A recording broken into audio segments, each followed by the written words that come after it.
It's a most unique combination of natural beauty and athletic poetry. Welcome to the iconic Santa Monica Pier for a night of boxing. Stars above and stars in the ring. This is the Butterfly Brawl, where boxing meets the sea. Welcome to the Pacific Ocean. I'm Mario Solis alongside the champion, Sean Porter, Radio Raheem. Oh, we've got a night of boxing tonight, not just the scenery, but also what we're about to see inside the ring. Let's start with the co-main event. A guy that goes by the name of Super Bad. He's super good. Yeah. Vlad Panin. Yeah, you're exactly right. He is super good. Perhaps the best fighter on this card. No slight to the main event, but I just think Vlad Panin, super bad. 21-2. He's been around this block a million times. He knows how to do it in the ring. He's very, very basic, very, very fundamentally sound, very, very good, fast, slick, can use the whole ring. He's got a lot in the arsenal. That's why I think he's the best fighter on this card tonight. And he's got a history, too. He's got very humble beginnings. Yes. He lived in a motel for a long time with his mom. Little by little, ends up going to UCLA. Listen, it's what I say. Who you are outside the ring is who you are in the ring. Those adversities early in life makes him who he is in the ring. That UCLA degree makes him who he is in the ring. He's very smart, very articulate the way he moves and does his thing. Not a lot of power, but he makes up with it with a lot of jazz, a lot of pizzazz, a lot of skills. So we're going to get some good stuff from him. He is a tonight. smart kid. He went into UCLA as a pre-med student, then changed it up a little bit. I'm a Trojan. I still admire him. Shall we go to the main event? Chantel Navarro, local kid out of LA, 21-0, rising star. Actually, 5-0, 21 years old, rising star. What can we expect from her tonight? She is a rising star, and tonight she has risen to the main event. A female boxer at the top of this card is a significant milestone from her. Early in her career, as you said, she's 5-0, but she's got 3 knockouts, Mario. Those are hard to come by in the women's division. This woman has clearly got a chip on her shoulder, and she's a heavy-handed puncher. She comes from a long line of fighters. 2, in fact, uncles, pro athletes, pro fighters, have both competed. One fought Floyd Mayweather as an amateur and a pro, so you know early in her career she's been able to season with the likes of her family members and also take this family lineage to the next level. She's the first female fighter in her family, and they didn't really want her to pursue this line of career. So for her tonight, I think she's got something to prove. And with a fighter like that, every night she's got something to prove. Top of the card tonight. We will see what Chantel brings, and I think it's going to be all action. We have other people behind these mics as well. We have a full team tonight. Ak and Barack. Let's go to them now. They've got a special guest. Thank you, Mario. I'm excited to be alongside my brother, Barack, the boxing bully, fresh off the jet from Saudi Arabia. What a vibe here. We got beach balls and bikinis behind us, boxing in front of us. Barack, the vibe doesn't get better than this. Listen, you've seen the movie Back to the Future, right? Well, I'm back from the future. I was in the Middle East. It's 10 hours difference. I'm back here. Why? I'm here for Fight Book. Not this man right here, even though I love him. Fight Book, because it's for charity. Not just for the fighters, but for charity. And that's what this man is doing right here, Mark Habibi. That's right. The Butterfly Brawl. This gentleman started it years ago, stopped during the pandemic. We brought it back last year. Talk about how excited you are. You're on the Santa Monica Pier, professional live boxing, brought to you by Fight Book. I'm so excited that this event finally is here. The day is here. I'm grateful for our sponsors. I'm grateful for the city of Santa Monica, Mayor Negrete, Captain Flores, everybody that's helped put this thing together. You know, this event started to honor my cousins, Yassi Hosseini, who lost her 7-year battle to cancer. And it's just a great cause, and I'm excited that this day is finally here. Can you talk to me about Fight Book, about why this platform is so important for fighters coming into the game? Honestly, this week, you know, we had 3 fights fall apart, and it just made me realize how important it is to have Fight Book. You know, it's going to solve so many problems in the industry. It's a hub that's going to connect everybody in combat sports. It's going to give everybody a platform to advertise whatever service it is that they provide to the fight community. Whether you're directly or indirectly involved in the sport, you know, you have a place, and we're going to do things for fans too. So I'm excited to launch this thing. We're in our infancy stages right now. You gotta crawl before you walk and walk before you run. So we're taking it one step at a time, one day at a time, and we're excited. Well, I can see your heart beating through your chest. I know how it is being a promoter, you know, but when do you get to relax? Because don't you see, this place is full here. You're on the beach. There's awareness going on. Can you relax right now? I'm going to relax tomorrow night. Tomorrow night, I'm going to shut down the phone for a little bit, take a little vacation with the family, and just chill, because the phone's been nuts. It's been a crazy week. My team has put in, you know, hours and hours and hours and a lot of effort to put this event together. So it's finally here. Everybody, you know, have a great time and enjoy yourselves tonight and come together for this cause. And you know, it's all about giving back, and that's what we plan on doing. That's right. Enough of us. It's time to get the Butterfly Brawl. To get started, let's go to Chevy Ray. Ladies and gentlemen, good afternoon and welcome to the Butterfly Brawl here on the legendary Santa Monica Pier, brought to you by Fightbook, and now live on Telemundo Noticias California and NBC Los Angeles. Today's event will be full of boxing, entertainment, resilience, and hope as we celebrate the memory of Yassi Yossini, whose spirit still inspires the fight against cancer. 100% of today's proceeds will go to the American Cancer Society and the Santa Monica Police Activities League. With that being said, the gloves are tight, the lights are bright, and it is now time for your first fight of the night. This bout is sanctioned by the California State Athletic Commission's Executive Director Andy Foster and Sitting Chairman Peter Villegas.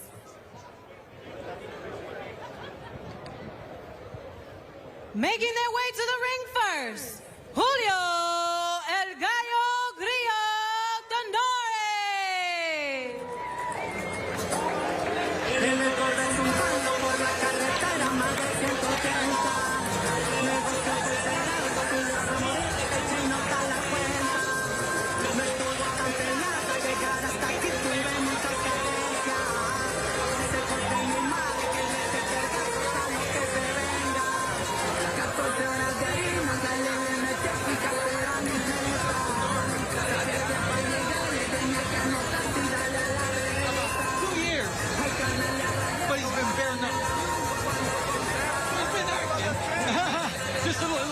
Different sort of fighting. Would you ever consider bare knuckle fighting? Did you No. I don't really know. No knock on bare knuckle, right? Disclaimer. I just don't know what takes boxers, fighters, humans in that direction. Yeah. I think it's a dangerous direction. I've always done it with gloves on. I've never done it without. I don't intend on ever doing that. There he is in the ring. Julio Tanori. Out of Sonora, Mexico. 1-1-1 as a 1-1 as a boxer, but 4-0 as a bare knuckle fighter. So I think it's safe to say he's going to be bringing a lot of toughness tonight. And now making their way to the ring, Jason the Dynamite Robledo.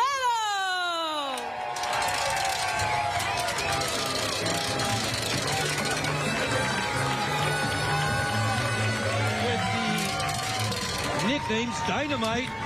You better be blowing up the competition. Come on now. He's 1-0. So far, so good. Listen, I've always been about a good, strong nickname. But as you know, Mario, you got to back it up. Oh, yeah. You know who backed it up all the time? A guy known as Showtime. Can I say it? Can I say it? Please say it. Yeah, we'll let it rip now, huh? Jason Robledo out of Northridge, California. Didn't have to travel too far. He still trains in the San Fernando Valley, so depends on traffic. But there he is. Dynamite.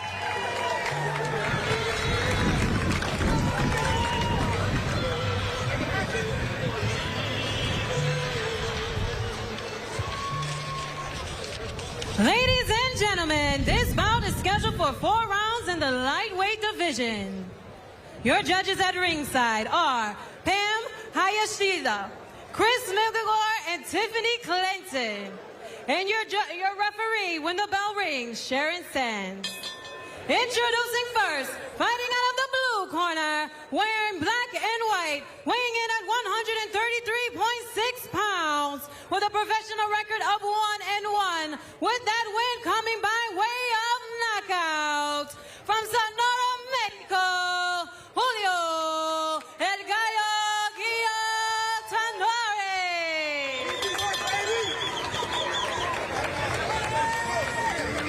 And introducing his opponent, fighting out of the red corner, wearing black and red, weighing in at 134 pounds,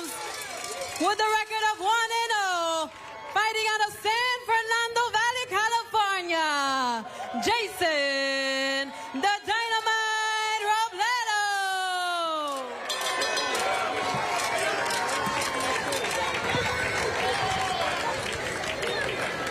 So as we take a look at the tail of the tape, if it does in fact come up, they're pretty even all the way across the board. But the thing to note is one fighter's been out of work for just 3 months, while the other 2 years.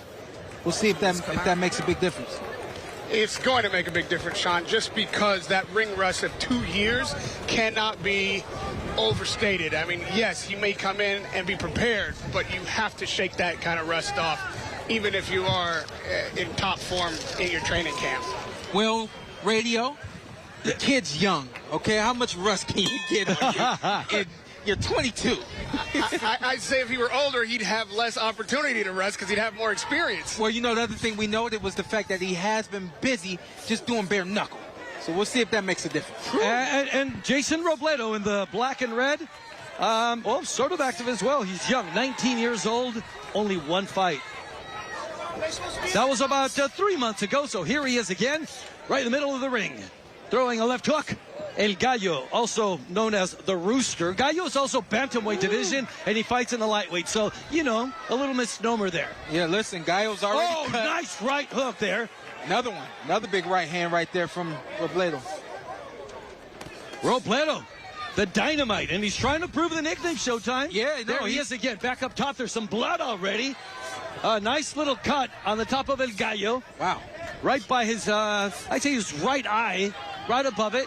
Radio, simply put, these guys are throwing. Oh, boy. This is a firefight. I will say, it appears to me like Dynamite probably is the sharper puncher, or crisp fighter. And if he were able to just settle down a little bit and fight his own fight instead of getting into this back and forth, he'd be doing better and taking less of these kind of wild punches from Gallo. And listen, I know that the fans love stuff like this, but the bottom line here is the only thing missing is defense on both ends. Yeah, is there defense here tonight? Maybe they didn't read the memo. But so far, they're just standing in the middle of the ring, exchanging blows. El Gallo, they're receiving a very punishing left hand. Both of them are throwing haymakers. Damn, look at that jab. I mean, this is what we love to see. Both of these guys taking their opening bout on the main card very seriously already tonight. Oh, yeah. Ooh. We've seen nothing but knockouts in Tanori, 50-50 that fights. uppercut, Radio.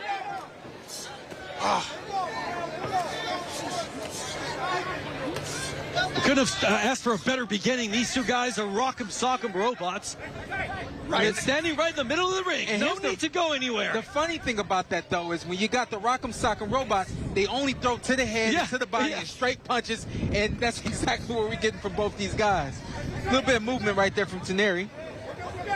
I don't know if it's that Dynamite just doesn't respect Gallo's power or if he's just eager himself to get a knockout, because I believe he's taking punches from Gallo that he really doesn't have to take. Like you say, there's no defense happening here, but a little bit of head movement and some tucking up. A little pivot right there coming from Robledo, you know, so missed. Vicious blow that could have cost a lot of damage, but so far, there was a little bit of defense there. Moving, moving to his right a tiny bit at the exact moment. I think he realized he was in a bad position. Oh, yeah. And I see that one did Dynamite now starting to make a bit of more calculation. He's not just flinging everything that is open to him, but starting to take some shot selection. Which will do him well in the next round. Wow, that was some show of offense right there. As you said, no defense. Radio, you're going to keep track of the unofficial scorecard for us. Who do you like in the first round? I will indeed. I mean, I put that round down for the Dynamite. I think he did enough to edge it. It was a good action round. Gallo gave him everything he had. However, because of the sharper punches, a little bit better defense, I believe Jason took that round. All right, let's see some replays and see what we can... I mean, it's just literally both guys. I mean, they're literally exchanging a good first round to this fight. Good opening bout for the fans who are now here. A lot of 1-2s landed by Robledo. Big uppercuts right there landed by Gallo. Back and forth. Right shots.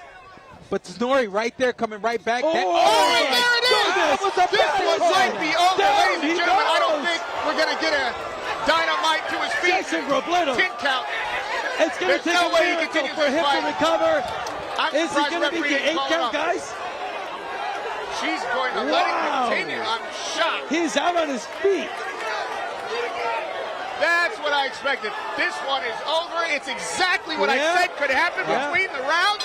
He got hit with a wild shot he didn't see coming in. There was a bit more mustard from Gale this time than there was in the first round. That is the difference. Wow, that was impressive, guys. Even though they started to show a little bit of some flashes of defense, they were going for it. And someone was eventually going to have to pay the price. There was so much action in that second round. I hate to try to get credit for something I kept in my pocket, but what I wanted to say was that Gallo shouldn't be drawn into fighting Dynamite's fight. Don't let him slow the pace down and start dictating. Stay wild, stay aggressive. And before I could get it out, he got Dynamite out. No complaints about the stoppage, right, from either one of you? Not at all. No, not at all. Look, come early. There it is.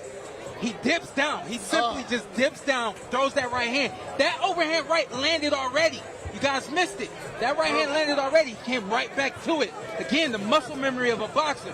The dip down, here it is, and right over the top. I mean, a beautiful overhand right landed on the chin. You don't get up from that. Beautiful is the right word, It was Sean. impressive. Just the fact that he got up and beat the 8 count. Yeah. I must say, I didn't expect him to even get to his feet. You're right, but he was not ready to continue. Credit to the Warrior for standing up and wanting to go, but the referee made the right call. And you know what the referee, Showtime? She's very observant. I told you. Very cautious. I told you. I said, you know, the magnitude of that fight that we were looking at earlier. Yeah, you had told us about it. We got a chance to one, see some early fights, and you told us. Yeah, she at least gave him an opportunity. Unfortunately, he couldn't really stay. He didn't recover enough to continue. But listen, man, this is a hard part of boxing. When you get knocked out, once you recover, it takes a good 30 to 40 seconds to recover. You only get 10. And it kind of Psychologically, how long does it take to recover from a shot like that? He's recovered now. But psychologically, when you get back in the ring. Oh, yeah. And Sean, unfortunately, he has recovered now in the sense that he's on his feet and he's aware of his surroundings. But this early in his career in a fight, I know he expected to win. The real recovery starts when he starts walking back to that car and thinking about where he has to go in the drawing board and can't, and think about how he's going to pursue the rest of his career at 1-1. This is a devastating, devastating speed bump in his career, but it doesn't have to be the end. Whoever's in his corner should remind him that it's early and he can overcome this. I agree. All right, we're ready for the particulars, exact time of stoppage. Here we go back up the ring with Chevy Red. All right, ladies and gentlemen, with 1 minute and 5 seconds of round number 2, your winner by knockout, fighting out of the blue corner, Julio El Gallo Tanori.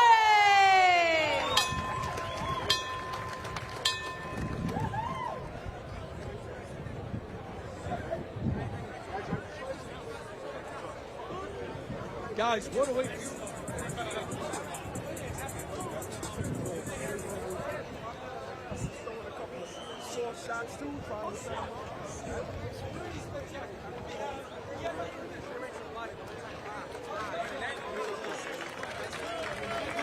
Telemundo and NBC4, Alejandro Navarro with the special guest.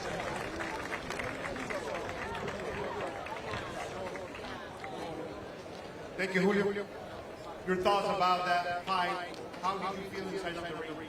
I felt good, you know. I had a good opponent, so shout out to him. Put up a show. We were both doing our thing, but one of us had to come out victorious, so I had to do my thing, you know. Yep. After a while, after some months of training, what are your thoughts right now? Yeah, I just want to give a thanks to all my sponsors. You know, they support me and helped me get to this camp, made it easier. My coach, Coach George, You gonna stay the whole night or what? I want to give a shout out to my family. Thanks to all my family and all my supporters. So, yeah, thank you to everybody. You know? For all the Spanish speakers, people from Mexico that is supporting you, a few words. Oh, toda mi gente de México, los apoyadores y los que no hablan inglés, gracias por estar aquí y pues puro para adelante, vamos. Thank you so very much. Guys, back to you. All right, well, he's learning the ropes. He's already, thanking the right people, saying the right things. That always goes a long way. Well, listen, what we knew was he was going to bring some toughness into the ring, and we saw that. All right, let's go back to Akim Barak. They have a special guest.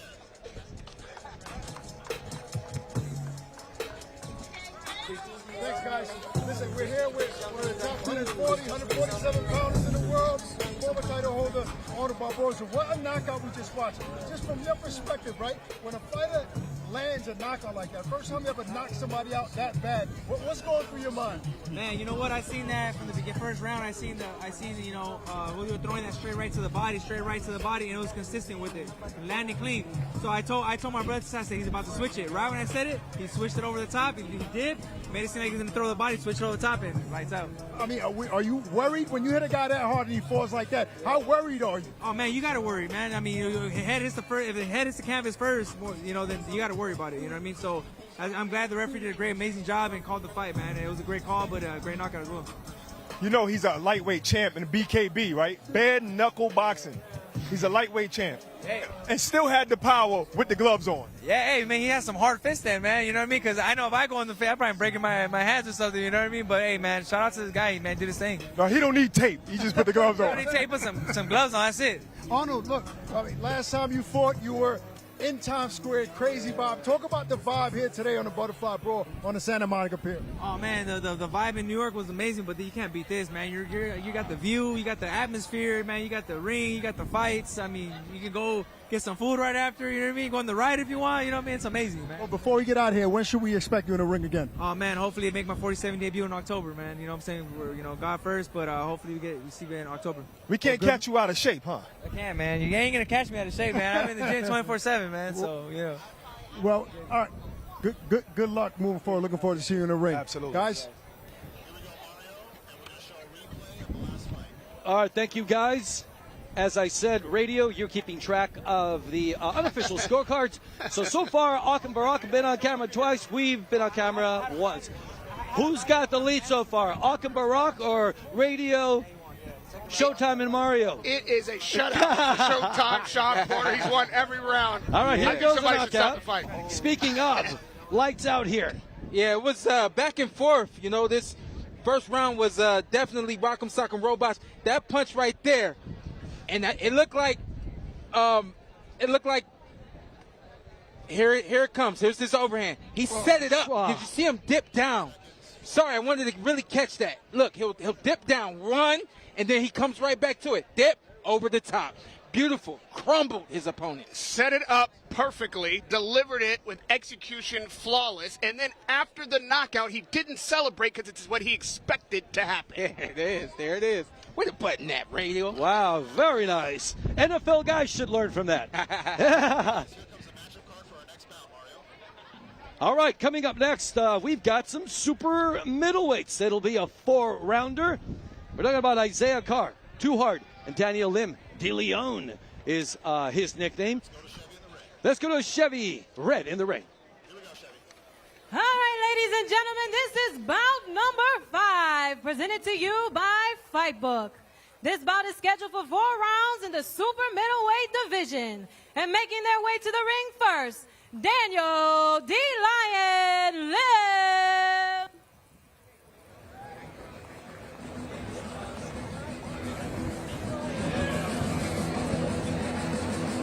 D-Lion before. Have you? I think he's just calling himself a lion. Yeah, You know? I think that's Ebonics for the Lion. Yeah. Oh, gotcha. Yeah. All right. We can do any translation you need Thank along you the for night. the Don't worry about that. cultural, tip right there. Yeah, that's a Mufasa reference. I'm more familiar with Daniel Tiger.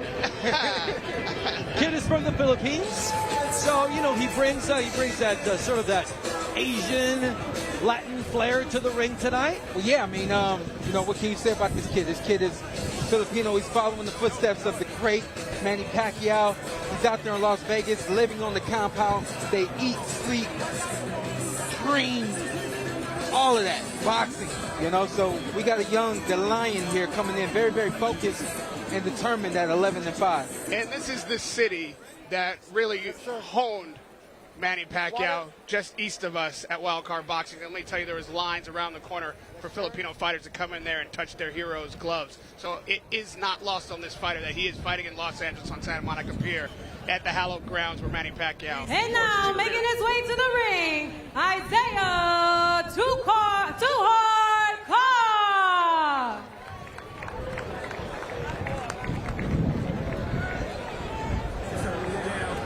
Anybody about Too Hard?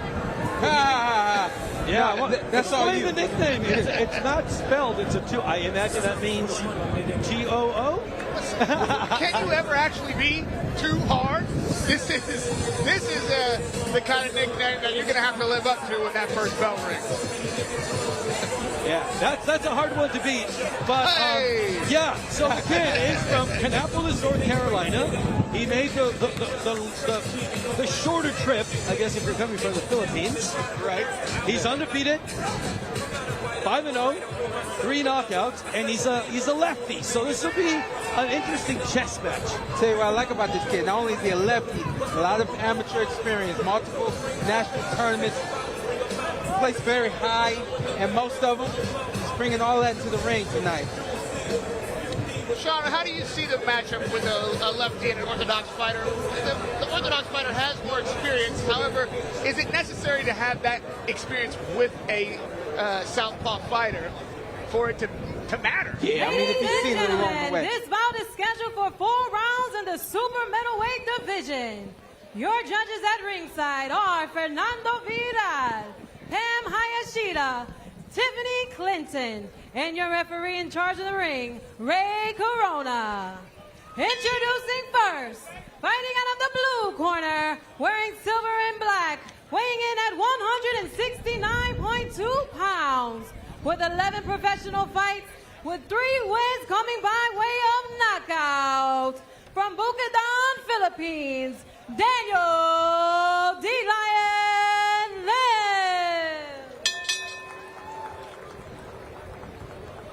All right, Sean, give us a tail of the tape. Introducing Oh, his no, not opponent, yet. Sorry. fighting out of the red corner, wearing royal blue excited and here. black, weighing in at 170 pounds, with a professional record of 5 wins, 0 losses, and 3 of those wins coming by way of knockout. From Charlotte, North Carolina, Isaiah Too Hard Carr.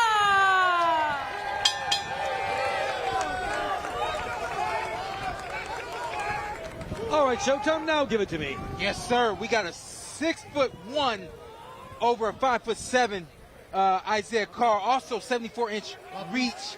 Also to note that he's a southpaw. So this is a tall order for Daniel Lim. Yeah, Isaiah Carr, 5-inch reach advantage. Also, let's note that D. Lion is coming on a 4-fight losing streak. Never good. Always trying to get over that hump, but it's got a way on you. Listen, when you're on a 4-fight losing streak, it's hard to get that first win back, you know? Getting matched up like this against a 5-0 guy is not a good sign. All right, let's see how hard Isaiah Carr comes out. And here we go. Isaiah Carr in the dark blue trunks. Daniel Lim from the Philippines. Hopefully no jet lag here. Round 1. Again, this is super middleweights. We're going 4 rounds maximum length. Right from the outset, I see Lim making moves, but not making any action. He's going left and right, but bringing no offense. That's not a good sign. That's not a great start. Wasted energy. Well, he's just setting himself up to be hit. Well, let's see what's on the other side of him. Flashing jab, you know, tall frame, you know, very, very strong stature in Isaiah Carr. He's got him against the ropes now, and Lim able to move his way out of there. Running for his life so far. No heavy punching. A little strategy here, trying to feel each other up a little bit. If Lim is going to break that losing streak, this Lion's going to need some teeth. Continue on, radio. Continue on. I mean, as you see, it's Carr stalking Lim. It's Lim trying to stay out of the way, survive already in the first round. That's not the mentality of a winner. I don't think that Carr is going to let him stick around unless Lim brings some type of offense. All right, there was a little flash of offense. I mean, that's a survival punch. Oh, really. yeah. it's just don't hit me again, please, sir. And he's not going to listen to you, Raheem. He's going right up top. I think he must have heard you. He's like, I am going to punish him. Little counter there by Lim, but he gets 3 in return. Too hard. Throwing some really, really fast punches. going up top. And you know, the Filipino body type, the legs, always super strong. These guys are tough to knock down. Yeah. You know what I like about Carr, though, is his patience. I like that he's still working behind the jab. He's not coming out here just throwing everything in the kitchen sink at Lim. He's really trying to set it up. Usually when you see that, something like this is bound to happen at some point. Carr is comfortable. This is the kind of fight that you ask for if you want to show out and show off. Yeah. All right, connecting little punch up top there, Lim. 11-5, 3 knockouts for D. Lion out of the Philippines.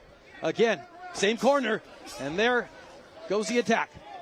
And we talked a lot about Manny Pacquiao and this being hallowed ground for him. However, I heard a lot of shouts for too hard from the crowd. So Carr is bringing a fan base to this fight. There are people out here who want to see him win, and he is taking his time and executing this fight because he wants to be impressive tonight. I'll tell you what, he's winning fans as well.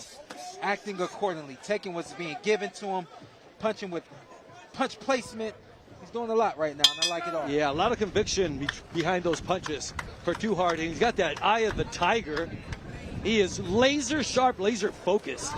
And we must say, for Lim's sake, even though he's not mounting much offense, he's also just not laying down and falling down over any shot. He'd had any excuse already to have taken a knockdown and get away with the easy paycheck. I think he does want to survive.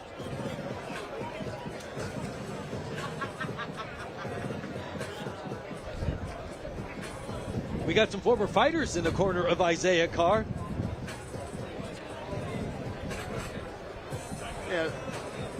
You see, like this, Sean, a fighter like Carr, like you talked about being so patient, executing, there's going to be former fighters in his corner because this is a guy who has a good future. He's 3 knockouts in 5 fights. Looked like he might be on his way to the 4th. You can see the acumen here. You can see that he's got talent. Absolutely. Yeah, Dion Elam and Adam Lopez are trainer and the second for Isaiah Carr, who obviously won the first round. Let's go to round 2.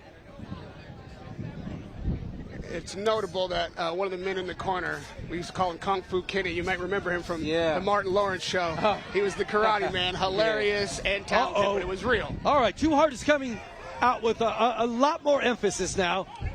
Not wasting any punches. Very precise here at the beginning of round 2. So listen, while we applaud the patience and we applaud the strategic boxing of Carr, he looks great. You look great that first round, but this second round, go ahead and turn it up and force this referee to do his job. There are only 4 rounds to get the job done, and this is a knockout you should get, because it's not an easy knockout to get, Sean. It's like Lim knows how to survive. He's not here to get stretched on his back. So it is a challenge for Carr, and it's one he should accept. And by accept, you mean step up to the plate, but figure it out, do what needs to be done. That's exactly what I mean. Good straight Nice left there, that's straight, and then a follow-up, and yep, he hit the. You have to look for a little space to breathe, and the canvas is always good. You always get a little refreshing. Not always good. If you need the time, the kid needed the time. From my angle, it looked like a body shot, maybe straight to the solar plexus. Yeah. This could be it. That's it. Finished with a right hook from the southpaw. Wicked combo right there to finish him off. Oh, yeah. Excellent Another knockout. performance. 2 consecutive fights with vicious knockouts. Tremendous fight here by Isaiah Carr, who improves his record to a perfect 6-0, 4 KOs. Pretty solid. I like the kid. 2 very different fights with 2 finishes that look similar but got there different ways. This fighter, Isaiah Carr, is a talent. You've seen exactly how patient he was, how crisp his execution was. And yes, Sean, we were starting to say it's time to step up. We only got 4 rounds. Let's see a little bit more. But he was breaking his fighter down. He knew what he was doing in there. I think it really was the solar plex shot, the body shot, that set up the ultimate knockout. Let's go to some replays, guys. Break this down. Beautiful straight left to the head, and then followed it up with the straight left to the body. The solar plex, that's the one that you call. I mean, a very clean straight left to the head. This is textbook, right down to the body. The hands come up, you go down. He went down. Yeah, and here comes the finisher. Here comes the finisher. 2 angles. That uppercut was mean. Left uppercut right through the guard of Lim. And as you can see, the way that limb not only went down, it crumbled. But not only that, well, if he lays on his stomach. I'm done. I want to take. If your nickname is too hard, you better be a finisher. And you know what? One of the things that Isaiah does, he owns a wholesaling real estate business. Very little real estate in here, but he knew exactly how to use it. Hey, this is California. Expensive. Woo. Santa Monica, every square inch. And you know what? And Lim paid for it, right? Yeah. Well, he made him pay for it. He's going to live rent-free in Lim's head until Lim can get out there and maybe break this losing streak.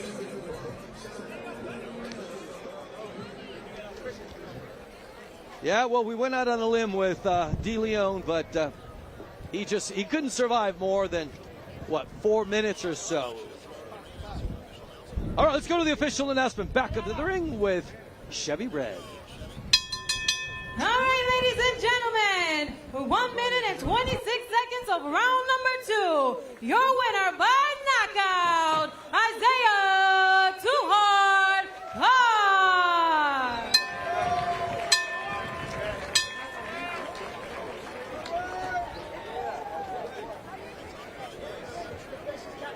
Thank you, Isaiah. All right. Big week, perfect season. How do you feel? I feel great, man. I feel amazing. I feel like a champ. First off, I want to give a shout out to Most High for waking me up this morning and allowing me to continue to be the best version of myself. Shout out to my team, New Era Watch Club, De'Ani Long, Kenny Wet, Adam Lopez, Zach. They all didn't get here. Shout out to Down Boxing back in Charlotte, North Carolina.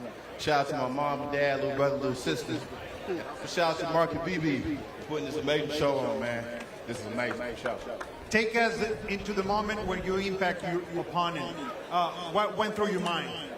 Man, you know what I'm saying? That's really all really went through my mind, you know what I'm saying? I'm setting up with the jab, and I seen the uppercut was there, so hey, I took it, you know what I'm saying? What's next for you? Anything it takes, you feel me? I'm ready for anything. I stay in the gym for this, you feel me? Bigger than boxing, it's divine purpose. Thank you, congratulations. Back to you guys. Thank you, Alejandro. So we obviously have rising stars in the ring so far. We also have current stars here in Santa Monica. We're near Hollywood. Andy Ruiz apparently standing by. Let's go to that interview. Are we here with the Destroyer himself? Last time we chopped it up with this man, it was in New York City right before he became unified heavyweight champ of the world against Anthony Joshua. Andy Ruiz. What's up, champ? Just right here, man. Just coming over here to support the charity boxing event for cancer, you know. So wanted to come over here and show love, and have family members too that have cancer. So I wanted to come over here, show my respects, you know. And you know, it's a beautiful event right here. You know, a lot of young fighters on their journey, trying to become champions, trying to change their lives, trying to share their loved ones' lives. So it's beautiful to see. No, actually, the last time we talked to you, we was eating smash burgers. We was eating smash burgers in L.A. You remember that? Yes, sir. All right, but listen, what is this like to you? You know, you haven't fought in a stage like this. What does this look like to you? It brings back memories, you know. For me, trying to climb up the ladders, trying to get those big fights, get those big money fights, to get those championship bouts. So like I said, everybody right here is trying to get to their dreams, and just one step at a time, and they're doing it. You know, you got to introduce your mini-me here, right here. I got my son right here. There's Andy Ruiz III, trying to make him a champion as well, man. Oh, so you've been spending time in the gym boxing? Yeah, spending time in the gym, just working out, you know, just trying to be champion like my dad. But do you have that fast left hook like your father? Yeah, it's hard, man. I be sparring with them. Since I'm still recovering from my hand against Gerald Miller, everything's looking good, man. But me and him be cracking in there, and it's fun, you know. That's what I was going to ask you next. I remember interviewing you here in L.A., walking back to the dressing room when this hand was swollen. Looks like it's still swollen. It's actually going to stay like that. Really? It's going to stay like that, but like the doctors told me, it's going to recover really good. So a lot of people don't know I had surgery on my hand, so that's the reason why I took a long layoff. You know, I wanted to get right, get my mentality right. So I just want to be laser focused on my next fight and God willing, we're going to be talking to Turkey and see what opportunities he has in my side. Yeah, that was a very close fight against Gerald Miller. Very entertaining. Tough motherfucker, too. So the heavyweight, Tough guy. the heavyweight division is forever changing. We also Dillian White just got knocked out in the first round. There's so many names going on in the heavyweight division. Who do you have your eyes set on? There's so many, man. There's the heavyweight division is wide open right now. I feel right now I gotta get myself back in there. You know, I think I want a tune-up fight, eliminator, and then I want a championship fight. But in order for that to happen, I got to get back on action, man. Back on action, back on the grind. And the most importantly was me trying to recover good, you know. Nobody wants to go in and fight unprepared, unfocused. They want to get there good, you know, on their mind on the prize. All right, so listen, if you could just name your next big fight, who would that be? I would love to run it back with Anthony Joshua, man. There has to be a trilogy. I know everybody's calling him out, Jake Paul, Andre Ward, so many other people, man. So, but I feel I deserve the trilogy, bro. But that's if he wants it. I don't know if Eddie Hearns will let him fight me or whatnot, even though I've been inactive, but I still got hands, man. There's Tyson Fury. I don't know why he wants to fight Usyk. He already lost 2 times, man. Nobody wants to see that. I'd rather him fight me. Well, regardless of who you fight, Andy, it's a hot ticket. We're looking forward to seeing you back in the ring. More fights to come, guys. Let's go back to the guys ringside. All right, thank you so much. That was Andy Ruiz. Got a lot of drip. Yeah. He stays with the trip. Andy Ruiz, you have to remember that this guy is the former heavyweight champion of the world and one of the biggest upsets heavyweight boxing has seen. So a lot of these fighters, they see him and see what's possible. He's really like a shining star for them, an LA legend at this stage because of what he was able to do that night. These fighters all aspire to do what he did, become world champion with all the odds against them. All right, we move forward now. We now go to the middleweights, 6-rounder. All right. Before we go to that, why don't we show some replays of the previous fight? Isaiah Carr, Daniel Lim. It was so good, we got to see it again. I was gonna say the main thing is we just got to show the respect to what Isaiah Carr is doing very early on in his career, being methodical, being smart, being patient, finding the right punches. We saw great punch placement. We saw him take his time, look for what was there when it wasn't there. He didn't force anything. I even know myself as a young fighter, I forced a lot. But then here comes the body shot. Boom, crumbles him. You saw that one, right, Radio, and then he ended it with another right hand. The more impressive thing than even what he was able to do in the ring, and when I say more impressive, it's a little tongue-in-cheek, but what I mean is that the post-fight interview, he said, I feel like a champion. Yeah. That's how he should feel. He's far from a champion with 6 fights in, even with 4 knockouts. However, it's the mindset that lets you know this man has a destination in his mind, and he is getting there patiently and accurately. So I can't wait to see him in his 7th fight. He is on his road to somewhere, and in his mind, he's already world champion. At the Albright along the Santa Monica Pier, enjoy award-winning seafood like our whole steamed lobster or crab. Look at that squeeze. Indulge in our famous whole grilled lobster with Old Bay Street corn, fresh guacamole, and warm flour tortillas. Bask in our ocean views with oysters on the half shell. Enjoy classics like our shrimp or lobster rolls and our New England clam chowder in a sourdough bread bowl, or upgrade your seaside dining experience with our popular seafood platter. Your table awaits along the Santa Monica Pier at the Albright.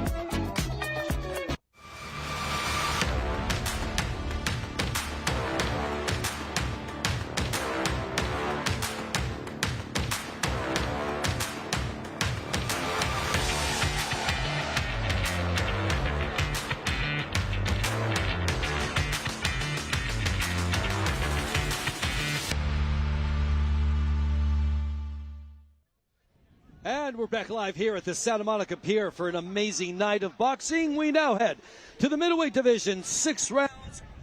Eric Apresyan and Terrell Adams. Guys, this should be a fun one as well. This is 100% going to be all of that and more. We got some big boys now. So we're going to see. We saw some power in the last fight, but it was definitely a mismatch. This one right here, even match with some power. Both these guys aggressive. It's going to be a good one. All right, let's go back in the ring to hear the particulars before this fight. Gentlemen, just a quick reminder, all proceeds from tonight's event go towards the American Cancer Society. So make sure you guys check out the gear and the silent auction. And now for bout number 6 of the night. This bout is brought to you by Fightbook and Easy Track Software Solutions, as well as Los Angeles News. And making their way to the ring first, Terrell, the sharpshooter, Adams. You gotta love sharpshooter. Everybody that's come down this aisle is promising us something with these monikers and nicknames. Sharpshooting is my favorite kind of boxing. I hope he can deliver on that tonight. And look at him, fun, just like his brother, Brandon Adams, has contended for world championship titles a couple of times. His younger brother coming up behind him, only 10-1 at this point. A lot of energy from the Adams family. We see it right there. The Adams family. I did that. Yeah, you just said it. He's young brother Brandon, who was originally supposed to headline this card. But hey, a better offer came along. He's going to be in the Canelo Crawford card. Yeah, I would have done the same. Yeah. I mean, no brainer. He had to take that. Steps in, little bro. A little bit bigger than Brandon. Just as much energy as him. We'll see if he got this and much a very skill. long layoff. Showtime. Over a year since his last fight. I'll be honest with you, I didn't even realize Terrell was boxing, so he's had some up and down moments being unfocused, but we'll see what tonight has for him. And that year is only a third of the time that his opponent has been out of the ring, so he's sharpened, seasoned compared to what he's going to be facing tonight. One man's opportunity, in this case, became another man's opportunity. And now, Brandon making is here his way too. to the ring, Eric Apresyan. Eric Apresyan, born in Poland, moving to Armenia, and apparently now he lives in North Hollywood. So kind of that international background that's always important in the game of boxing. Here in Los Angeles, there's a big Armenian community in Glendale, in North Hollywood. I'm sure he feels right at home. He's going to have a lot of family and community support here. He's got 9 wins and 1 loss with 6 knockouts. This is really an even matchup on paper. Yeah. We'll see when that final bell, when that first bell rings. It is. And by the way, this is his U.S. debut tonight. He's fought all over the place. He fought 6 times in Spain, twice in Mexico, once in the UK. Showtime, you know all about the UK and chips. I'm warning you guys right now, no surprises in this one. I'm not sure there's an A-side, B-side in this fight. And something might happen that some of us in this crowd here don't expect. And I'm referring to the LA people here. Yeah, and you were right. Lots of applause for Apresyan.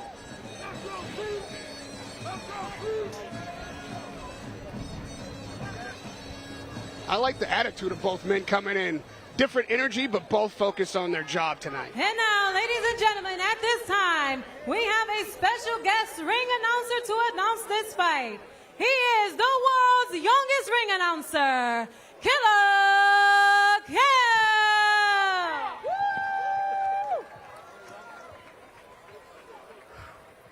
And now live from the Santa Monica Pier in Santa Monica, California, this is the Fightbook Butterfly Brawl. For those in attendance and the millions watching around the world, ladies and gentlemen, it's fight time! First, fighting out of the blue corner, standing 5 foot 9 inches tall, weighing in at 156 pounds, holding fresh record of 10 wins and 1 loss, with 4 wins coming by way of knockout. Representing Cannon Nation Boxing from Watts, California, give it up for Terrell, the Sharpshooter Adams.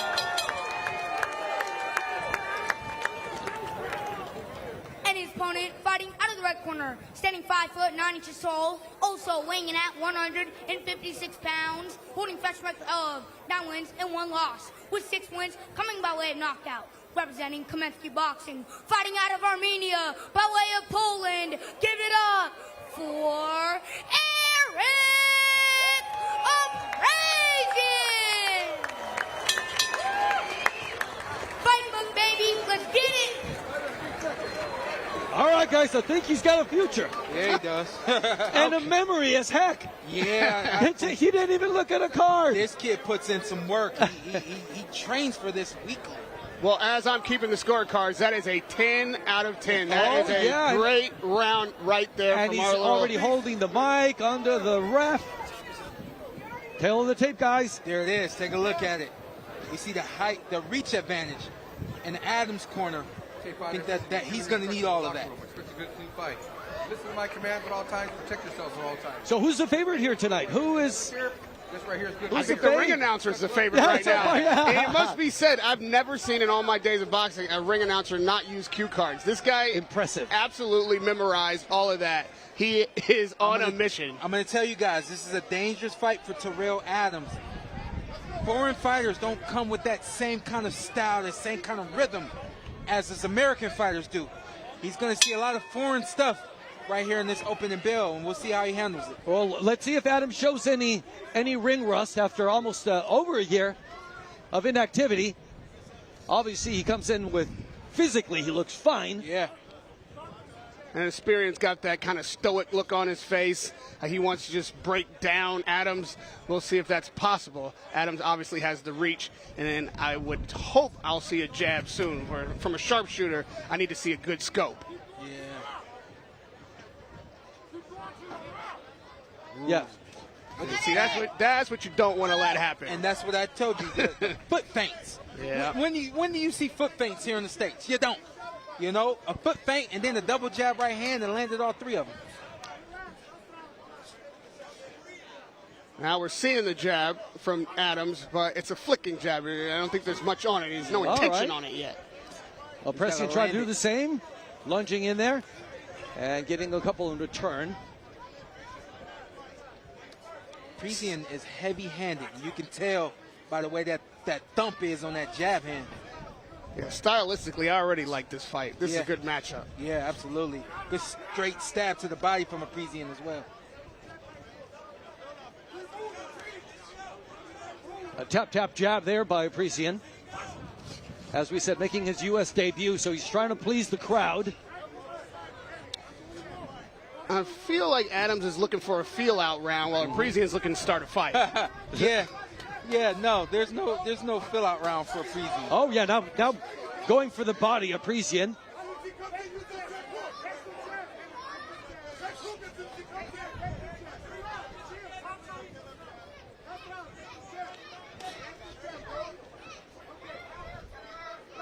These two guys are being very methodical. They know what they're doing, not wasting too much energy.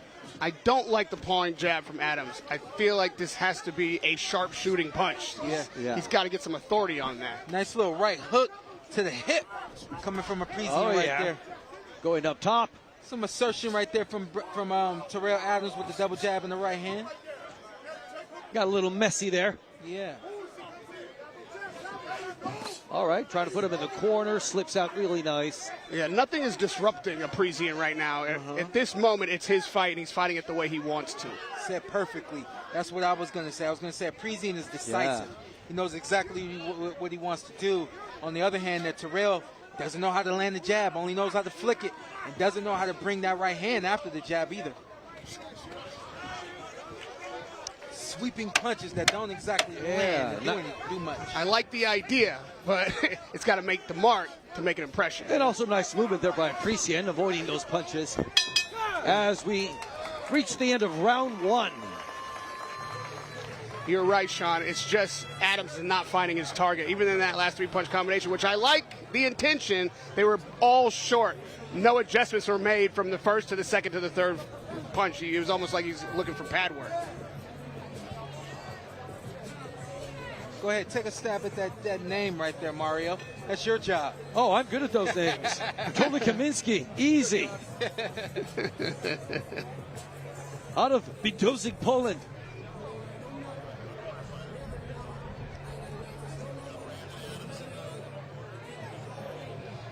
Yeah, so we were talking about Brandon being present here tonight. He's in his brother's corner, not fighting tonight, but hey, he decided to come out to the beach, obviously. Yeah.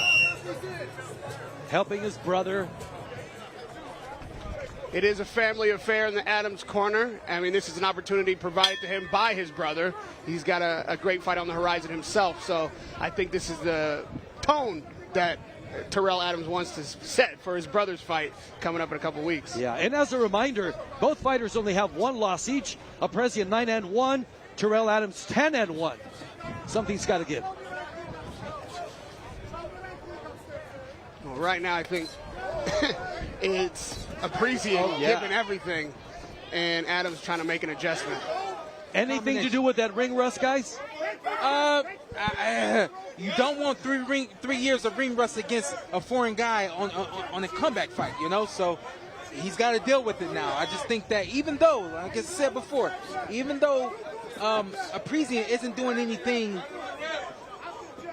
complicated, it's just a little bit different. It's effective. It's effective. Yeah. He's doing what he wants to do. Right. It's the simple, most complicated thing to figure out. There you go. There you go.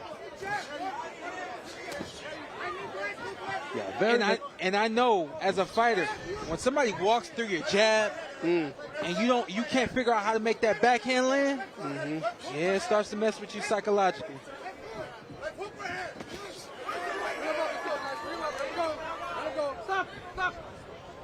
Attempting a leaping left hook was Apresyan, and even though Terrell stopped that, he didn't have an answer afterwards. Nice right up and top. Apresyan doesn't have much side-to-side movement, so if Adams does, if he's got some better footwork, he can find some angles and get out of harm's way. He's just looking right down the barrel of Apresyan's shots. Yeah.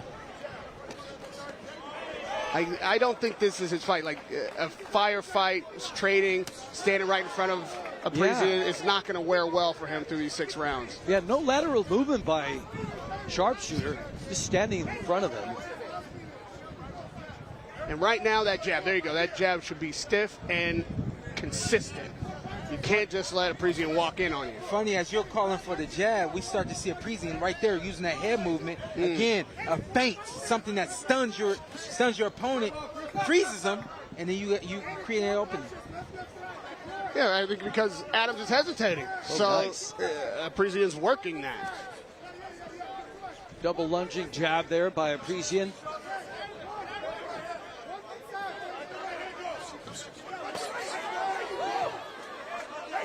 Undeterred, doing exactly what he wants now.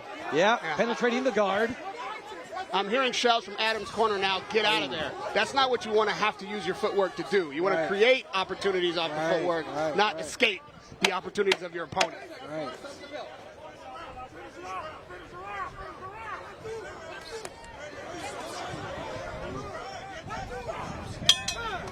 Nice way to end it. When he said get out of there, I thought maybe he meant, like, go home. No, I don't think either one of these fighters is ready to go home yet. We still have a lot of boxing ahead of us. It's just that Adams needs to find the adjustment and get confident in what he's doing in there. All right, so this is heading into round 3. Let's go to some replays, guys. Strong jabs coming from Apresyan tonight, or today. This evening, this early evening. It's always night boxing for me. You can see in these replays, though, a lot of things are missing. They're coming up a little short for Apresyan, but it's the presence. And the pressure. And the pressure that's winning him this round. Also winning him real estate in Terrell Adams' head. That's right. That's right. And I think the corner of Adams is doing the right thing. I think they now have to motivate their man to stay confident and to believe he can find a way. But it's the find a way round now. Yeah, there it is. And Apresyan with that incessant little jab at the beginning. When you're throwing punches upwards, does that give you a disadvantage or an advantage? You know, it depends on where you are and what you're trying to do. You know, we have something called an up jab. It's supposed to be fast, sharp, quick. It's a punch that's supposed to just land, just touch your guy, score a point, you know? But then you have other punches that you may throw when you're lower and those punches are coming up. It brings a different kind of force, and that's what we're seeing from Apresyan. Correct me if I'm wrong, Sean, but if you're in that position, you start punching to the chest, punching to the body, and bring your opponent down. Yeah. Make the taller guy smaller. That's what I want to see from both these guys. You know, we've seen some right hooks coming from Apresyan, but we haven't seen either of these guys decisively go to the body with intent, with true intent. the one I expect to see that from first is Apresyan. I think he has the ability to do that. And he's in there. He's inside, in range to do that, and he's not. There he is. Now that is a nice jab. It was a bit of a defensive jab, but I think it even surprised Adam that it landed so fleshly. Go back to that. All right, a couple punches there to the body, but still not emphasizing that at all. Yeah, I mean, on the other side of that, what can Terrell do? Terrell can jab. He can step around. That's what he should be doing, but also use some feints.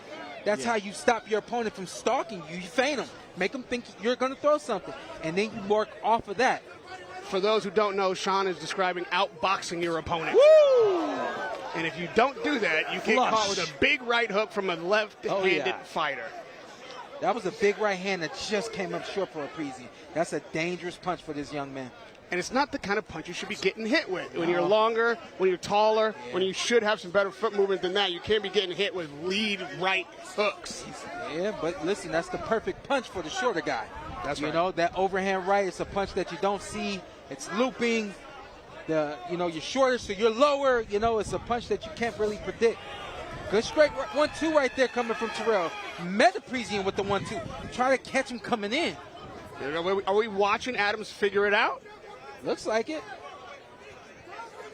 Need to see a little bit more of that, but I think that might be right now a sea change. If Adams can figure out exactly how to counter what Apresyan is doing and find his angles with footwork, we could watch the momentum change right now. I'll tell you what I think. Just like that last fight, you knew that the overhand was coming. You knew that that thing was going to land. Right. It's coming for Apresyan eventually. Sharpshooter was smiling, and when he smiles, he gets pegged. On cue. Yeah. Sean Porter calling the shots. Final few seconds of this round. And another solid finish by Apresyan, taking this one as well. It's a closer round, but thus far I have a shutout for Apresyan.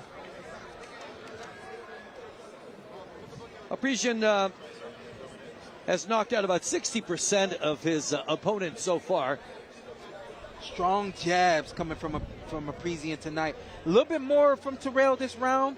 That overhand right there. Even though it landed, it came up short, just short enough.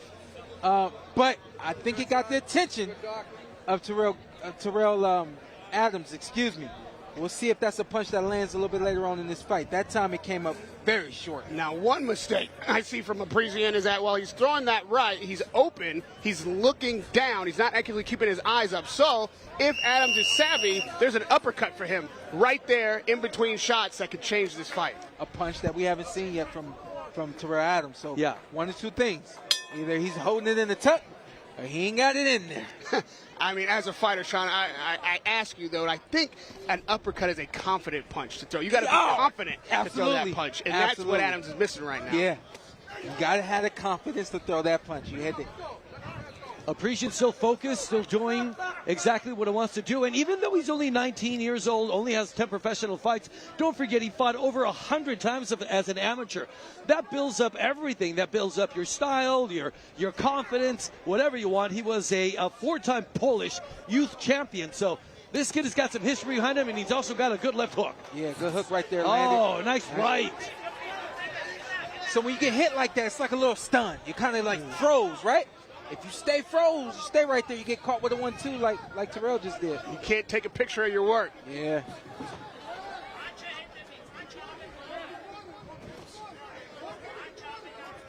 I feel it, man. He's setting up that overhand right. That's bad news.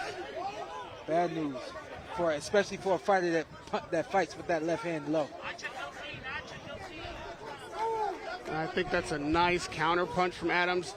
Again, I think he needs to follow that up on the stick, put that jab out there, and dictate some of the positioning in this fight. So let me tell you what the adjustment is, and I'm going to also tell you that Terrell won't be able to make this adjustment. You got to bully the bully. Oh. You got to push Apresyan back. You got to force him to do something different. As long as you allow him to walk and stalk, he's just going to keep finding it. With Apresyan just punching through the guard of Adams, I mean, how does he bully the bully? He's have to absorb those shots and do something. You tuck that chin, right? You get low, you bring those hands up, something that I don't think Terrell is really used to doing. and you start with going to the body, and you use your forearms and you push. And little low with that punch, but he's going for the body now. Yeah.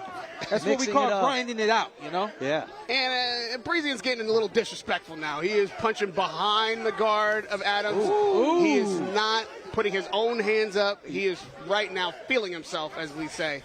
And I think Adams needs to get some respect in here before this gets ugly. What you're saying is Apresyan's getting loose. That's it. When you're a strong guy and you get loose, that's a nightmare. Apresyan didn't come in here with a nickname, y'all, so we gotta give him one. Find him a good one. He said, I don't need a nickname. Well, you guys called him a bull or a bully. Fought in Spain and is wearing red. Maybe the bull. Bully. The bully. Yeah, the bully. How about Eric the Terrible? I think it's too soon for that, right? Is it? Yeah, I think it's a little too soon. Ooh, nice right by Apresyan as we near the end of yet another round. And still appears to be a shutout for Eric Apresyan. Now, if there's anything I see that Adams could maybe take advantage of, and I'll admit from the beginning this is a stretch, but I'm starting to see Apresyan gasp for a little bit of air. Yeah. He's getting a little bit lazy with his defense. He might be getting tired in there. He might be getting a little winded. If Adams can now step up the pace of this fight, maybe he can find something in these final couple of rounds. We see him laying back on his corner. Look, we're watching the replays right now. A lot of power coming from this young man in both hands. When you're throwing that kind of power, and on top of that, like that right there, you're missing, not landing solid, it will wear you down. He's got 2 rounds to turn it around, that Adams, and I don't think he can get this fight without at least a knockdown and 2 hell of a rounds of high-level performance. Dominant rounds with a knockdown. Maybe it's the only way he gets out of this fight with a draw. Look at that energy coming from Apresyan. Adams has always been very sturdy, never been knocked down, never had a point deduction, so he's also clean. And to that point, he hasn't been in trouble in this fight. Yeah. He's just been getting beaten. Yes. Yeah, he's been technically, tactically being beat by Apresyan. And again, 32 years old, so he's not a young buck anymore. I mentioned that Apresyan started at the age of 19, turned pro, 26 now, but obviously the younger guy, fresher energy. And Apresyan left that right hand out there that was blocked by Adams. I think it's Adams' responsibility to counterpunch. When you block a shot or you make him miss, you make him pay. Yeah. You're not going to find your knockdown without throwing punches. He's looking for that overhead right you were talking about, Showtime. Yeah, he's looking for it. He's setting it up, those stabs to the body, you know, and just being like consistent with this kind of pressure and this little bounce that he's got now, just to throw off the rhythm of Terrell. However, I like Terrell just continue to use those hands, throw them, and continue to move. Sadly, it's not enough now. We're too late in the game. Yeah. And Apresyan has lost some speed on it. I think he's still got power on it, but it's not getting there as quickly. And the difference is Adams is not turning up while Apresyan's turning down. Yeah, it is. And he's sort of lost respect for Terrell. Obviously, he hasn't felt any of the punching. I don't know if he ever had it. Yeah, he's got this under control. Oh, little foot feint there.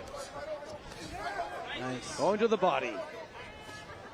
I mean, Apresyan just walking him down, swinging his lead hand below the belt. You have to absolutely make him pay for that kind of just cavalier nature. Like you say, Sean, he's not only loose, he is relaxed, comfortable, and literally doing whatever he wants to do in there. Not worried about a thing. Not worried, not afraid to exchange.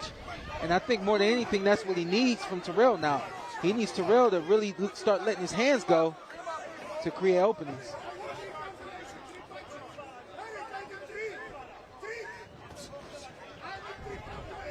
Man, we're not even seeing the punch output from Apresyan in this round that we've been seeing in previous in the fight. He is getting tired. And we're towards the end of the fight, so, I mean, he's not the kind of tired that won't allow him to finish the fight strong. But if he doesn't get pressure from Adams, you won't see Apresyan step it up. Why should he? He knows he's cruising to a victory. Yeah. And Apresyan almost has a smirk on his face at this point. He can't believe his like good a fortune. slight smile. Look, on paper, looking at this matchup, I'm sure he expected a bit of a tougher fight than what he's gotten. He's also over 3 years out of the ring, so he has to be very happy with his performance tonight.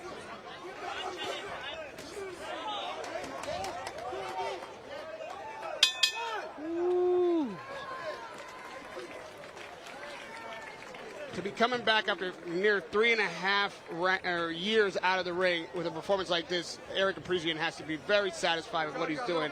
And Terrell Adams at this point is giving him a bit of a gift. It should have been a lot of pressure in there. You got to make sure that this guy has the stamina and the engine to go 6 rounds after that long out of the ring. And he's not getting that kind of pressure tonight. Another round really controlled by Apresyan in a lot of ways. Those punches coming around the guard of Terrell, just trying to kind of pin him down at some point. This round was Apresyan. I also like the jabs coming from Terrell this round. Just not enough of it. And I understand what you're saying, Raheem. You're saying, hey, it's too late for that. Yeah, we got 1 round left. I mean, let it all hang out. Unless you're just living to fight another day, hopefully you'll be in your brother's corner and get a win that way. Then you've got to sell out right now. And that is entirely up to Adams what his mentality is. Yeah, at this point, do or die for Terrell Adams. Running out of time. Last 3 minutes of this fight.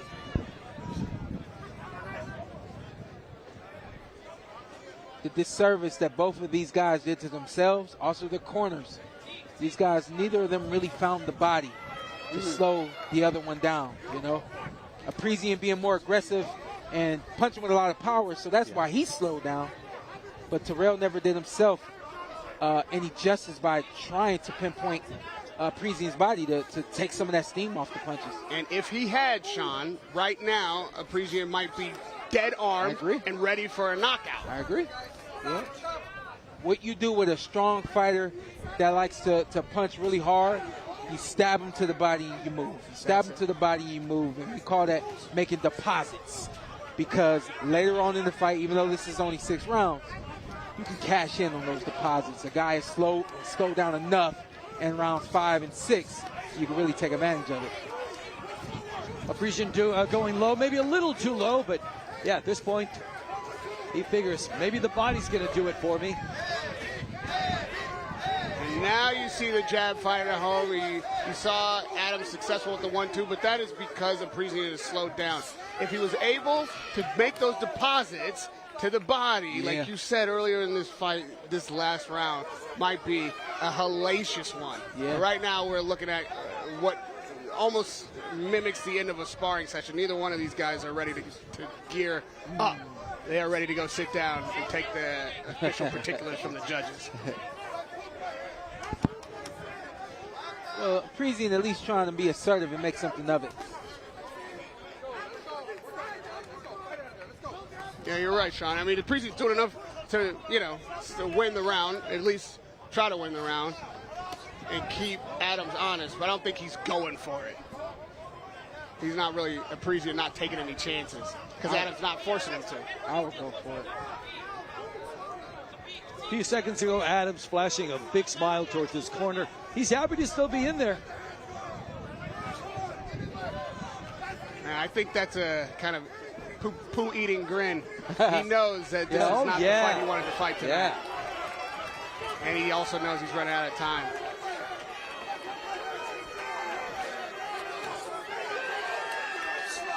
Apresyan's corner is almost out of their chairs, screaming for him to keep going. They think that they're close to a knockout.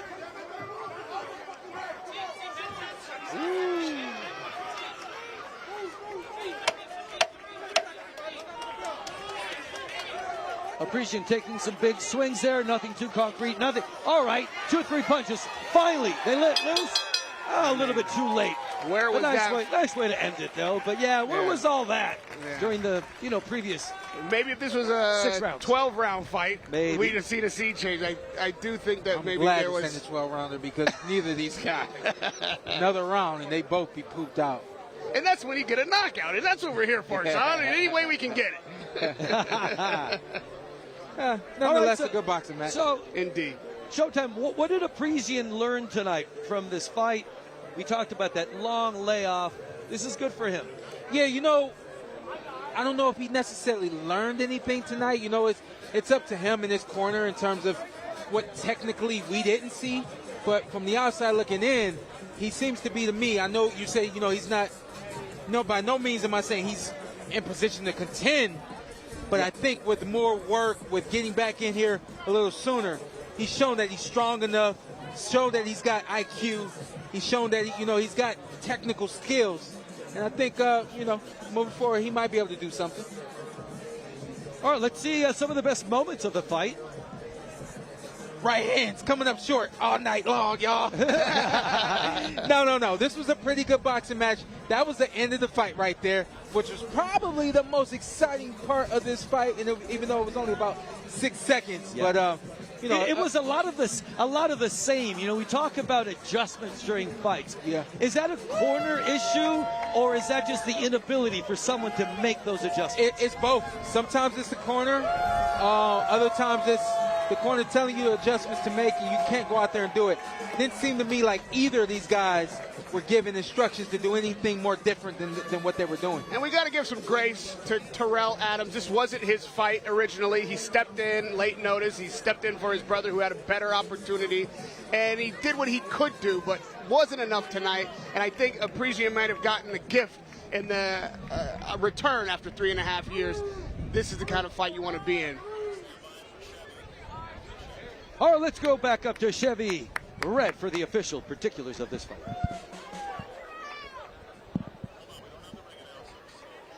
All right, so we're waiting for Chevy to make her way up in the ring.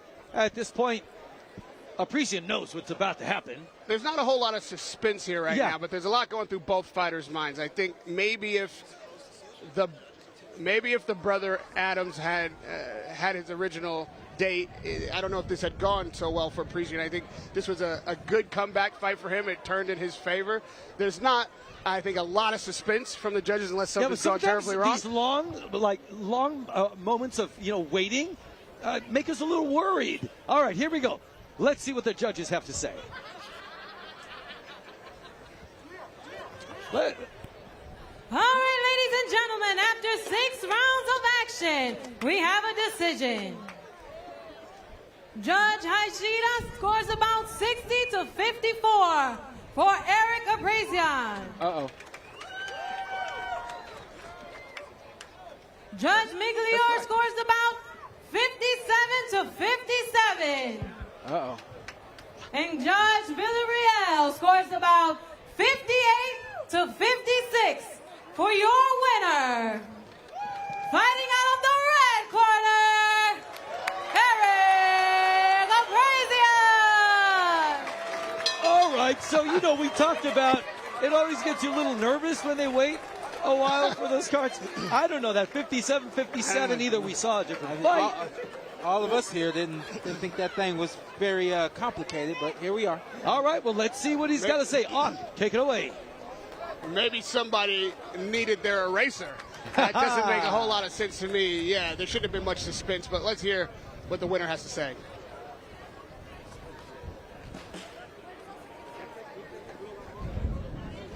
Congratulations. Fight. First couple rounds.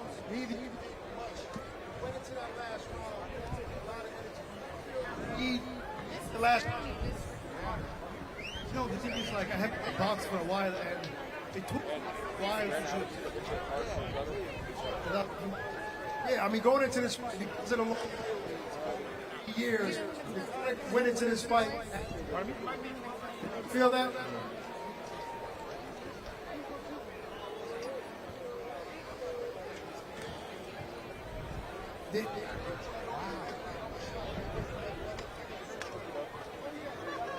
A couple times with the right hand and the left hand, He's definitely a strong fighter, He got really good job. And I believe he did a great fight. Did you agree with the judge that had the fight even? Even?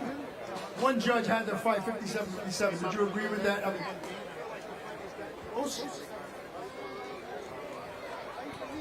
Won definitely 4 rounds, I win this fight. Look, I see you've been open.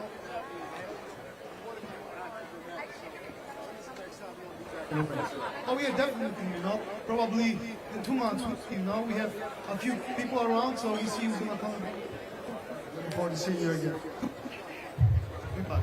Thank you. And I would like to see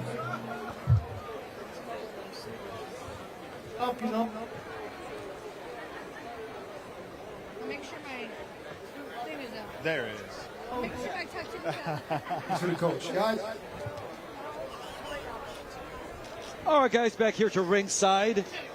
All right, so, yeah, he admitted the fact that sort of that long layoff had a little bit to do with some of the game plan and the activity in the ring. But why don't we review some of the best moments of the fight? And apparently one of the judges thought that Adam did enough to pull off a draw. Yeah, I think that's something we'll talk about at some point. But the main thing here is I think the right guy won the fight. I don't even think I know that the right guy won the fight. But beyond that, you talk about the three-year layoff and punches that came up short. If he's been active, those punches more than likely would not have come up short. He would have been a little bit more explosive, a little quicker, a little faster, things like that. Shout out to Little Man, Killer Cam, the announcer, youngest announcer, did his thing. For both these guys, man, I thought it was a pretty good fight. And like you said, Terrell stepped in for his brother, so this is probably his best that he could have looked. And he didn't look great, but he also didn't get hurt in there. He didn't really embarrass himself. Yeah. It was just that Apresyan was ready for this fight, and his game plan was working.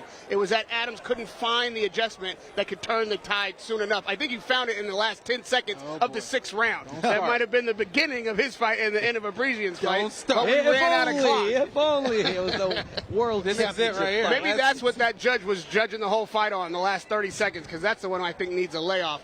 Right here, you can see that this is what we wanted from Adams all fight, and he couldn't find it. So credit to Apresyan for being ready for the moment. A 3.5-year layoff is no short amount of time for a fighter. So the fact that he had the engine to get through those 6 rounds, he's still had enough gas in the tank to stay defensively responsible, but not able to get what could have been, I think, a knockout maybe if he had been sharp and had the kind of energy that you should have for a 6-round fight. Agreed. And all right, we'll be back after a message from one of our sponsors.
Well, legado means legacy, guys, and some of the participants tonight are trying to establish that here.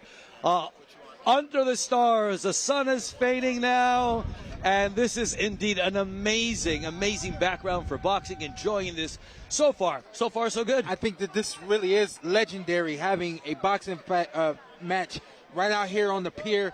No one can ignore this.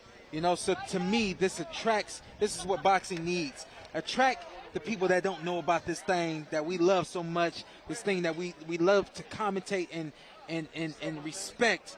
Get the people out there that don't watch it. Hopefully we gain some fans today. As much as the atmosphere can provide a platform, it's the fighters that have to make this night worth attending, and they've done that for us. I mean, right from the deep undercard, before we even went to the main card, every fighter out here came to win. We saw knockouts, we saw blood, guts, we saw excellent fighting from not just the A sides, but the B sides. So we saw a big upset.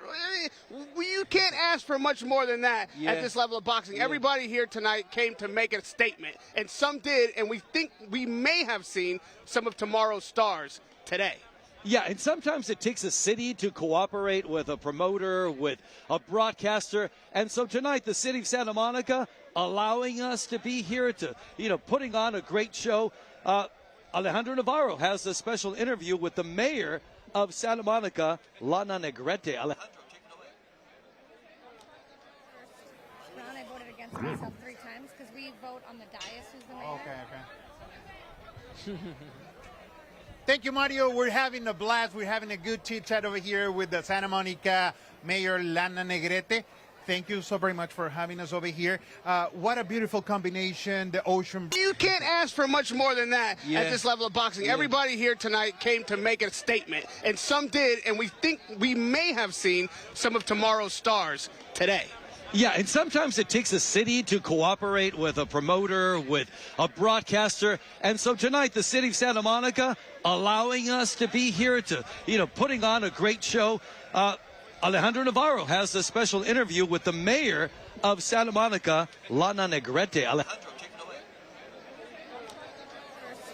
Ron, I voted against myself 3 times because we vote on the dais who's the mayor. Okay. Thank you, Mario. We're having a blast. We're having a good chit-chat over here with the Santa Monica Mayor, Lana Negrete. Thank you so very much for having us over here. What a beautiful combination, the ocean breeze and the boxing event. Please tell us how this all event or the chit-chat with Mark started to put together this event. Well, this is the brainchild of Mark Habibi, myself, Captain Rudy Flores. We got on the phone. He wanted to do boxing, and it was originally a butterfly ball that his cousin, who had cancer years ago, they would do this event that turned into a boxing match to raise money.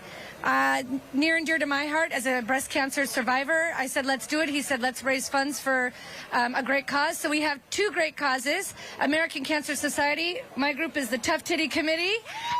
There it is, embracing the colors. Yes, and also Police Activities League. We have great programs, including boxing for the kids. So it was really the brainchild of Mark Habibi getting together and saying, how can we bring this iconic sport to an iconic pier for 2 great causes? And so together we went and gathered some of the greatest folks. I brought Mixmaster Mike, who's performing here as well. Shout out to him. Yes, from the Beastie Boys. And we have a bunch of great, amazing musicians and performers. We've got other brands. Everyone came together, true community unity effort to put this on. So super exciting. And also we were talking about the possibility to do more events here in the Santa Monica Pier. Please tell us more about it. Yes, so we are trying to cut the red tape. So anybody who's watching out there, if you think you could never have an event on the pier, let me tell you, you thought wrong. Come and check it out. We are trying to have live music. You see, we're doing boxing, something we haven't done before. We just had an amazing skating event. So we're trying to just tell everybody that we want you to know that we want to do events. We want to bring the community together. And if you got a great cause for the funds to go to, that's even better because it makes it less expensive for your event on the pier. So come check it out. You too can have an ocean backdrop and the amazing yellow iconic roller coaster behind you. There it is. I must confess that I'm having a good time over here. But last but not least, a few words in Spanish for all the community. Sí, estoy muy emocionada porque eso es para la comunidad, pero también es para 2 gran causas que para mí está muy importante. Breast cancer y también los niños de Police Activities League. So. There it is. Thank you so very much, Mayor, for having us over here. Guys, back to you. Thank you, Alejandro. And we're pretty confident the best is yet to come tonight. We've got the main event. That is Chantel Navarro, up and coming. She's going to be a star. The youngest female boxer to be recruited by Nike for a commercial campaign. She's spectacular in the ring. We're going to see her. We got Mark saying, super bad. Vlad, that's also going to be spectacular. You guys like Beastie Boys? The Beastie Boys? Listen, they're not only doing boxing at the pier, but they're handing out license to ill. This is an iconic moment for hip-hop. You cannot understand how happy I am to hear that Mix Master Mike is going to be on the 1s and 2s for us here in Santa Monica Pier. Iconic.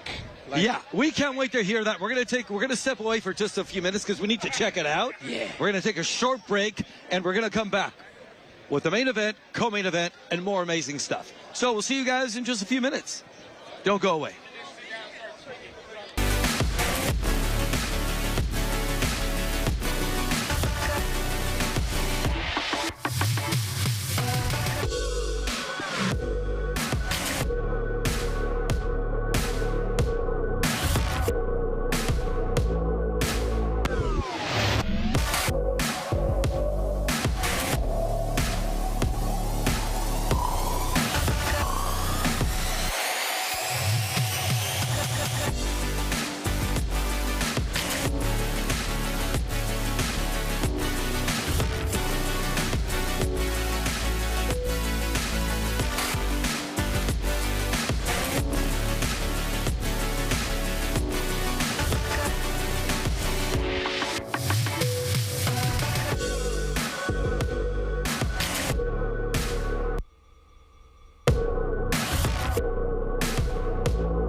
And welcome back to the iconic Santa Monica Pier for a night of boxing. The most beautiful background ever for a boxing show. Stars above, stars in the ring tonight. This is the Butterfly Brawl, where boxing meets the Pacific Ocean. And we are ready for the second half of our show. We've seen some pretty epic fight so far, but it's going to get even better. Getting a little chilly here, about 68 degrees, but we're going to turn up the heat inside the ring. But first, let's go to Ak and Barak. They got something special. All right, we're joined here by a good friend of ours who was supposed to be the main event on this very card here, but I want to jump right into it. You're not here for a better reason. No, we know why. People are talking about it. They're trying to whisper, but it seems to be true. Whenever you get taken off one, you're gonna be on a big card. Talk about it. Yeah, man. Got a great opportunity. We were looking to fight here tonight. Right. It's a beautiful belt on the line. I got a call to fight September 13th, man. I'm super excited about that. Wait. That's Canelo. That's Canelo and Bud. Same my day, God. Same day. No. Wait, is it in Las Vegas? Yes, it's in Vegas. Is it in the Allegiant Stadium? It's going to be in the Allegiant Stadium. Congratulations, Thank brother. You so Congratulations. much. I appreciate it. But rewind real back. Let's go back to this right here, to Butterfly Brawl right here. Your brother scorecards were, they gave Apresyan all of the rounds, and then there was a draw card. What do you think about that? You know what? I think that I'm a fighter and not a judge. Had I been a judge, me just not being biased watching the fight, I told my brother he needed to become a lot more aggressive during the fight, especially at the end. The first few rounds, he started off a lot, better than he did than closing out. And I felt, you wasn't injured, you wasn't hurt, nothing was wrong with you physically. You should have kept, that kind of pressure, kept that level of energy up. And that way, he would have gotten his hand won, even if he wasn't on, the heavy favorite to come into the fight or whatever they do. Can you talk about, before we get out of here, the opponent that you're going to be fighting in Las Vegas September 13th? You know what? It's Terry Boychuk. They've been asking for a rematch. You know what I'm saying? Exclusive. Yeah, I'm saying they've been asking for a rematch. He's been doing very well. He's been winning a lot of his fights. He had like one hiccup, if I'm not mistaken, against Virgil Ortiz, which was a close fight. I think it was a majority decision loss. Yes. I thought he won because him being the champion, you got to beat the champion, or at least that's what I believe going into that fight. But Boychuk has grown from the last time he and I have fought, and now, you know what I'm saying, he's able to come back and rematch me and show how much he's grown. So they got you ranked around 15, 16 right now. If you were to beat Boychuk, you should be at least ready for a title shot. Exactly. You know what I'm saying? That's what we're looking forward to. That's what I wanted. I'm looking forward to being in the ring with the absolute best. And given that position, fighting right here September 13th, being able to fight against one of the top fighters in the world, it propels me to be able to keep showcasing that I can fight the top fighters in the world and beat the top fighters in the world and become a world champion. Well, listen, last time we saw you, it was a very close fight against Kazarakis, and a lot of people felt you won that fight. It was a great performance, so I know you got a chip on your shoulder. Give me a prediction on what we're going to see on September 13th. You know what? I've learned, don't leave it in the ref hands. The ref got a job to do, and it ain't for me and it ain't for you. Judges are going to do what they're supposed to do. So it's my job to make sure that I can just tune all of that out and get the victory. Knockout. There you have it. Knockout, folks. Let's get back to the Butterfly Brawl. Let's go to the ring to Sherry Red.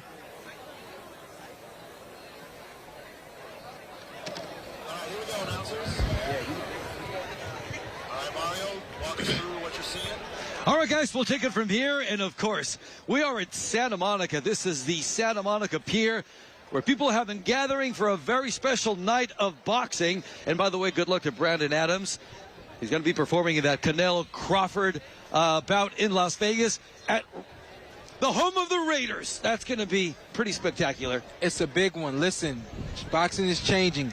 Guys who wouldn't normally get these kind of opportunities, they are now. Brandon Adams is a guy that deserves it. You know who else is ready? Vlad Panin, Superbad, and John Vincent Moraldi for all the particulars. Let's go inside the ring with Chevy Red.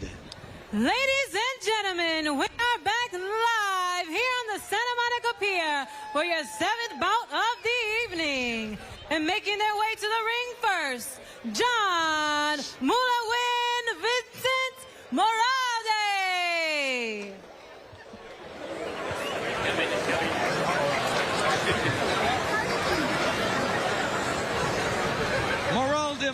Moraldi, 31 years old, 78 days since his last fight, coming off a first-round KO loss to Santiago Dominguez. That is never good. The guy's impressive, 27-1, but well, he's going to give it another shot. He's from Davao City, Philippines. Another Filipino tonight. Another Filipino tonight. These guys always show up tough, show up ready. Very durable guys. As you can see right there, 27-6. Can't imagine this is the fight he's expected to win. However, like we just saw in the previous fight, you bring a foreign style, a foreign energy to the ring, something that your fellow American isn't used to seeing, and may help him, may benefit you. Well, he loves home cooking, guys, because he's 21-0 in the Philippines. In the U.S., 2-6. Uh-oh. Well, as a regional fighter will know, there is a difference between levels of where you're from and where you're going. He is trying to step into the global world of boxing now, making an appearance here at the Santa Monica Stadium, Santa Monica Pier, is an opportunity for him to show that he can fight beyond a regional level. All right, let's see who his opponent is tonight. Let's go. And now, making their way to the ring, Vlad Superbad Panin.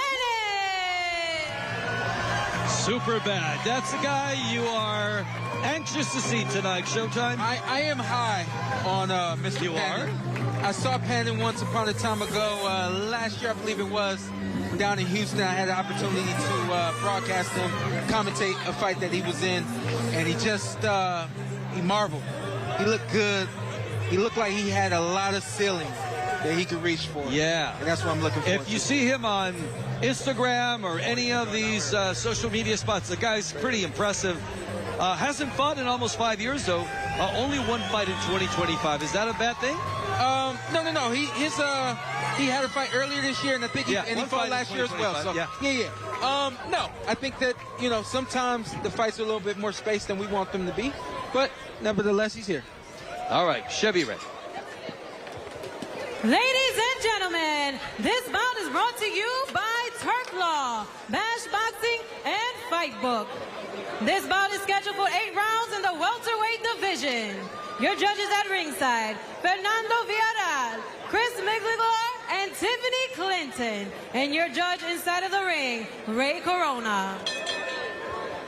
Introducing first, fighting out of the blue corner, wearing white, black, and gold, weighing in at 154 pounds, .8. He has a professional record of 27 wins, 6 losses, and 16 of those wins coming by way of knockout. From Davao City, Philippines, John Mulawin Vincent Moraldi.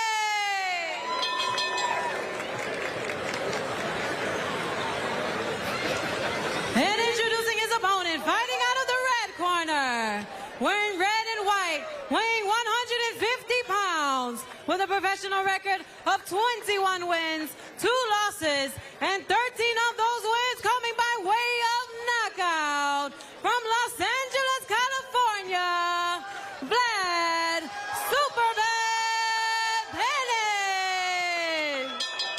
Showtime, how do these two fighters compare? Well, we see right there a significant height and reach advantage right there for Mr. Panin. So a lot for John Moraldi to deal with tonight. Good right here. It's good right there. If you want to touch gloves, do it now. God bless. All right, here we go. A catch weight of 150 pounds for this fight. Vlad Panin, known as Superbad. Can't wait to see him in action. Coming off a loss.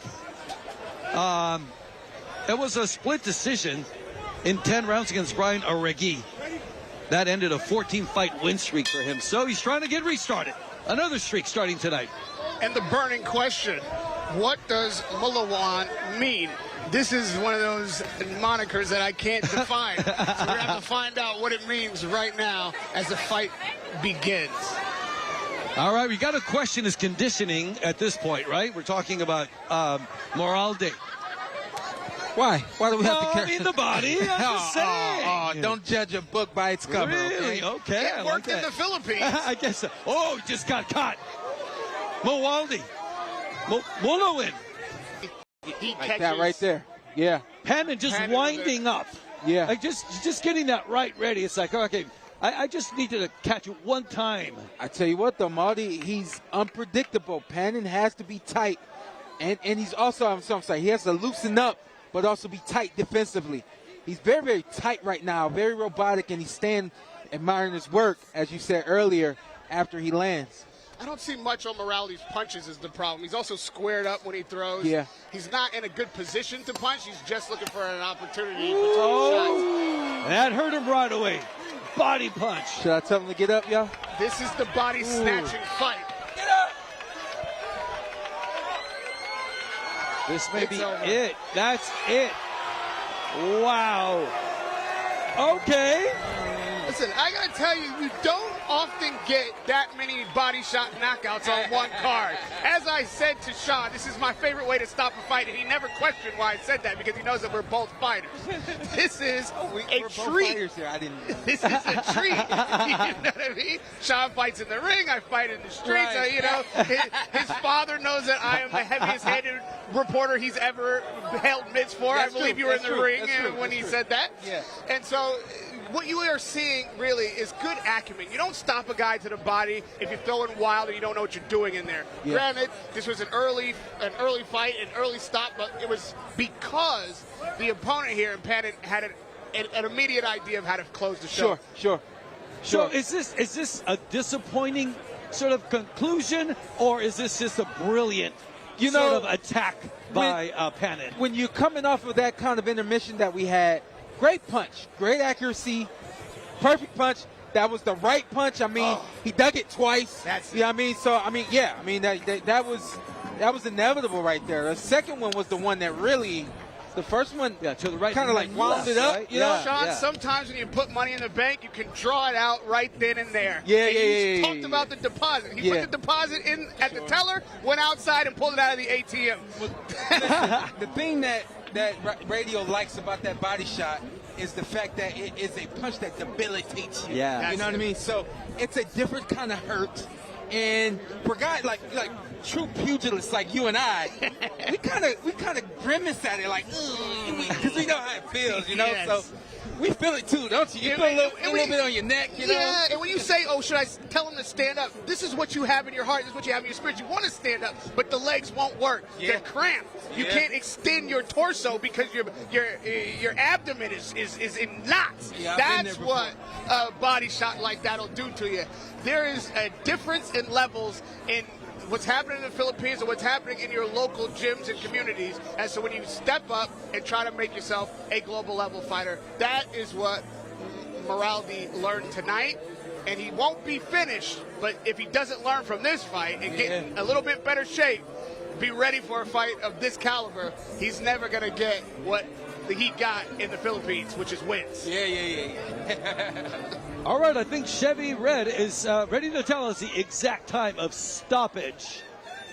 Ladies and gentlemen, this bout is stopped with 2 minutes and 13 seconds of round number 1. For your winner by knockout, Vlad Superbad Panin. Do it. Hurry up.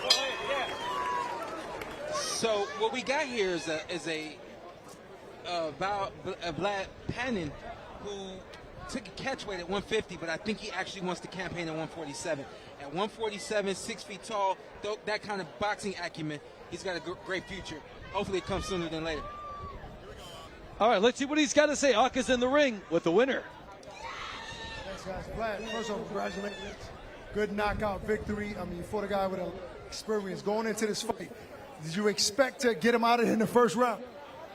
I was just really focused on what I had to do to be successful, and I put a lot of time into this camp, put a lot of work in, and we don't get paid for overtime, so of course I'm happy with the first round knockout. But, I mean, the body shot was placed perfectly. That's something that you were working on during training camp to land a body shot against him? We always work a lot, like always on in our training, and whatever the opponent is, you know, you could always slow him down with body work, and especially the quickest way to get a guy out of there is to go to the body, you know. So Talk to me about this atmosphere, Santa Monica right here, the crowd, this type of setting for a boxing match. This is beautiful. I mean, I'm just lucky and thankful to be part of this event. You know, you got the ocean right there. You got the pier right here. I mean, it's gorgeous. And it's a beautiful event. I'm happy to be part of it. Before we get out of it, can you send a message to anybody watching at home, anybody that's here to support you? Oh, yeah, I just want to say thank you to all my fans, all my friends, all my supporters for me. Thank you for always sticking by me. And to the welterweight division, I'm putting y'all on notice, man. I want all the belts. Talking about another cakewalk, I want Devin Haney. I want Ryan Garcia. I want Rolly. I like these type of easy fights, you know, so let's get those guys in there. Congratulations. Guys. Wow, those are some big words right there. He likes them easy. Yeah, that's good stuff, man, and that's what you need. You make a statement with that kind of stoppage. We understand what he was up against, not a big challenge, but at the same time, for him to get on the stage like that and say what he said with confidence, with poise, and that's one thing I really note about this kid. He's very, very poised. I love that about him. He looks ready to me. I know he's got an extensive amateur and now professional career. I'm ready for him to take the next step. I think he is too.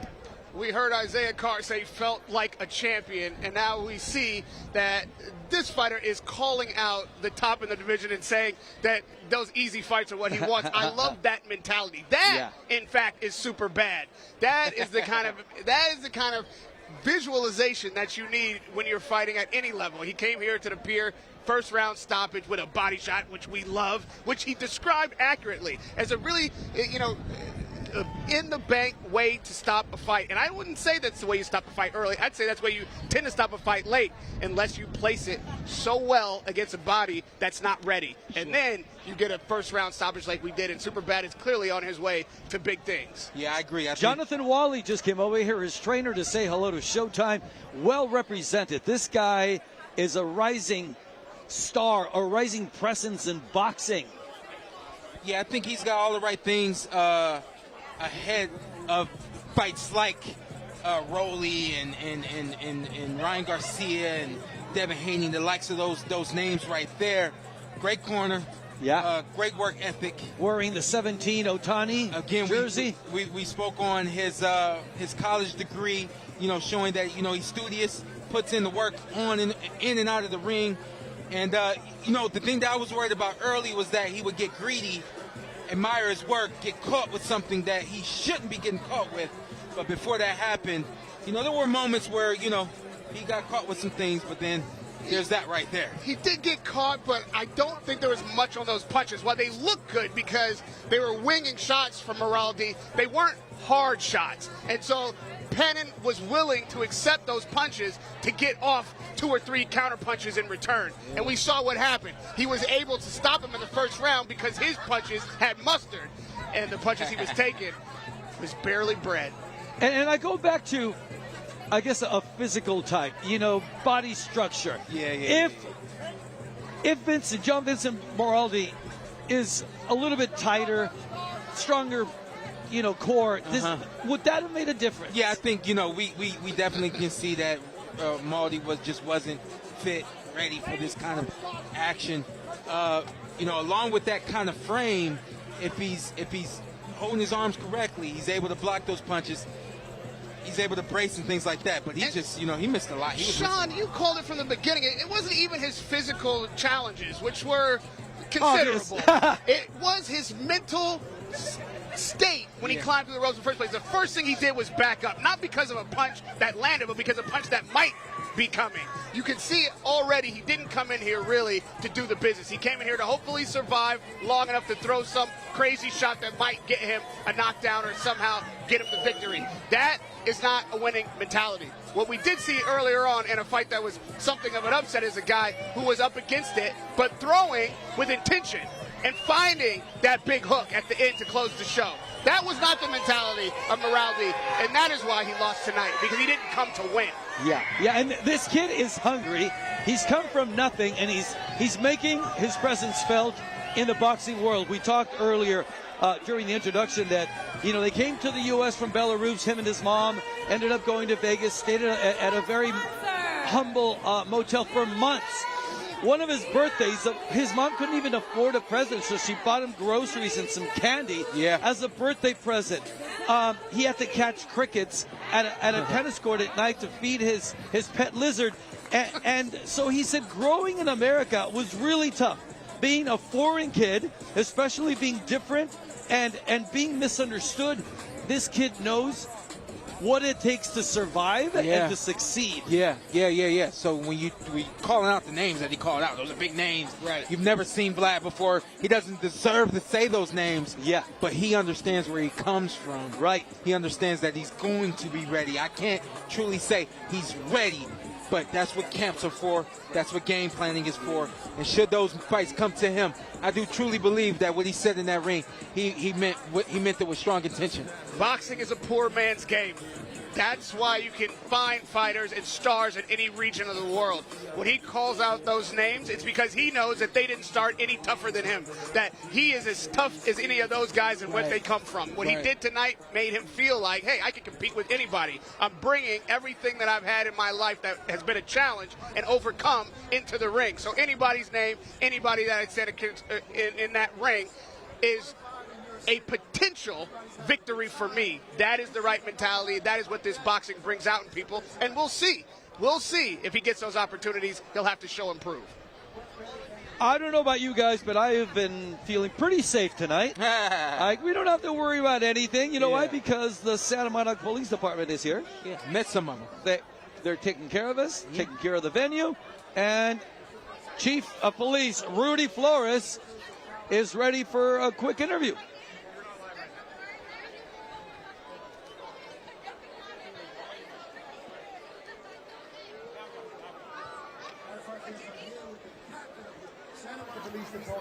Rudy Flores, amazing event, Rudy. No issues, everybody's happy, having a good time. Talk about this event. Yes, it's been a great event. Thank you very much to Mark Habibi and Fightbook for considering this amazing venue here. And this is our pier. This is the beauty of Santa Monica. So we are so very excited to have this event here hosted tonight. Could this be the start of something? I mean, this is rare, this type of venue for a boxing event. The weather is perfect, it's beautiful. Is this something that you want to, maybe have more often? Yeah, it's funny you say that because we were just talking about it and we're saying, hey, Mark, we should host this event every single year here on our pier. I mean, it's beautiful. Look around. Look at the backdrop. You have the riots here. We have the beautiful beach, the waves breaking behind you. So yeah, we're very excited to have them. Talk about the cause. I mean, cancer research, the Butterfly Brawl. What it means, this event. So yes. And I know Mark Habibi started this event because of his cousin who passed away cancer, and she was an amazing individual. So Mark is a type of person who has an amazing heart and cares about the community and people and the youth. So besides the cancer part of this, Mark has made Santa Monica Police Activities League as one of the beneficiaries of this event. And so Santa Monica PAL is an after school and it's a summer program for our youth here in and around Santa Monica. And so we serve our at-risk and our most vulnerable communities here in Santa Monica. So this is huge for us. We really appreciate it. Listen, if Mark decides to do this again or another event, back in New York City in Times Square, we had the police department fight the fire department in a fight during that fight.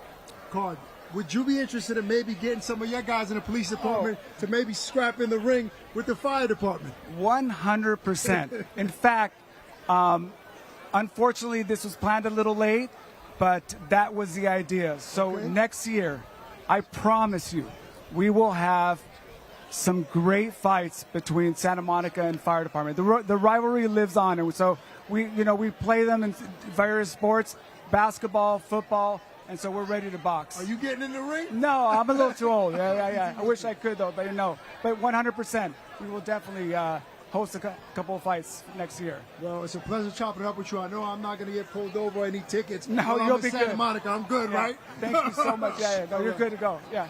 Back to you guys. Thank you. All right, thanks. I guess it's always good to talk to the chief of police. You're not going to get pulled over. Absolutely. You got to shake those hands and make sure they know who you are. And tonight, Chantel Navarro is going to try to put the handcuffs on her opponent, Nancy Chatita Franco. A huge difference in experience. Chantel Navarro, 21 years of age. We're talking about the main event. So Chantel is getting ready. She's probably talking to her grandma. Grandma calls her before fights and gives her, the blessing and all that. Yeah. So she's in the right now getting ready. We got another fight. Denny Davian and Brandon Mendoza right before we head to the main event. Why don't we hear the particulars on this fight? Let's go to Chevy Red in the ring.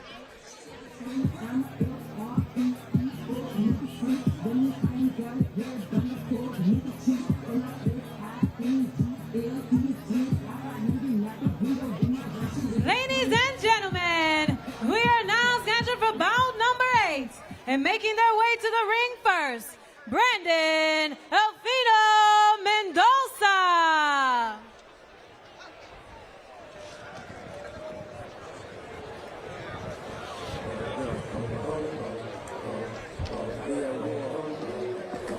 Okay.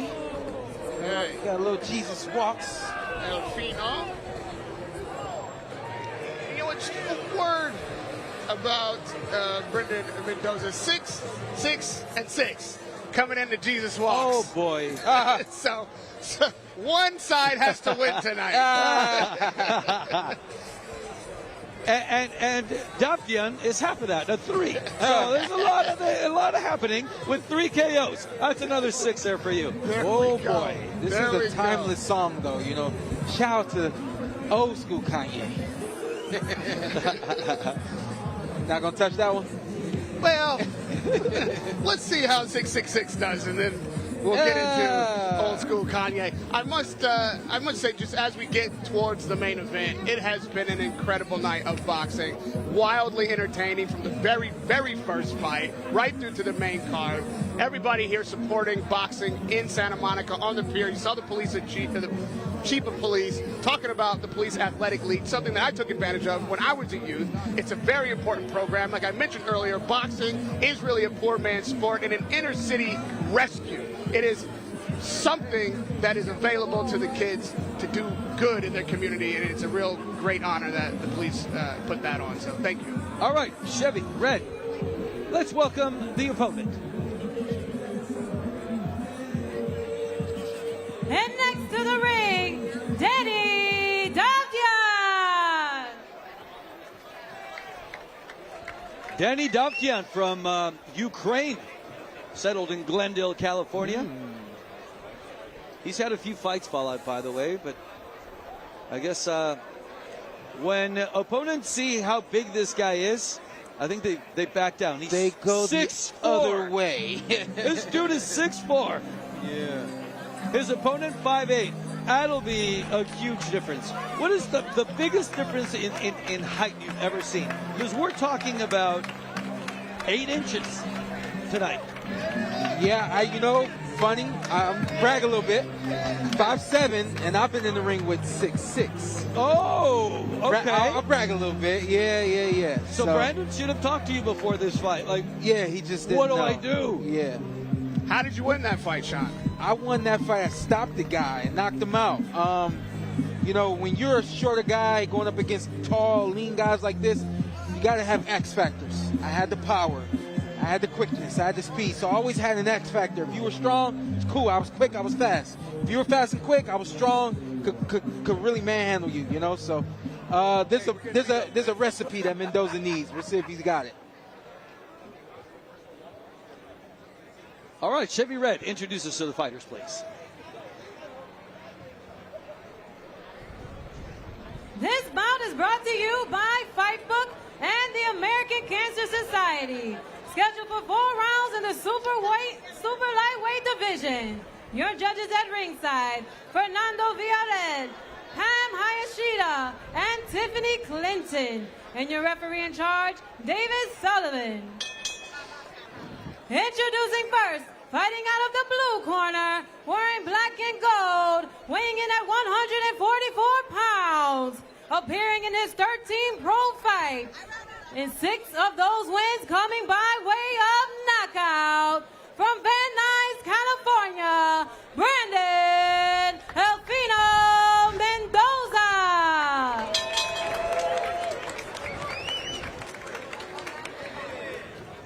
And introducing his opponent, fighting out of the red corner, wearing gray trunks, weighing in at 144.4 pounds, with 3 wins, 0 losses, and 3 of those wins coming by way of knockout. From Glendale, California, by way of Harvick, Ukraine, Davian.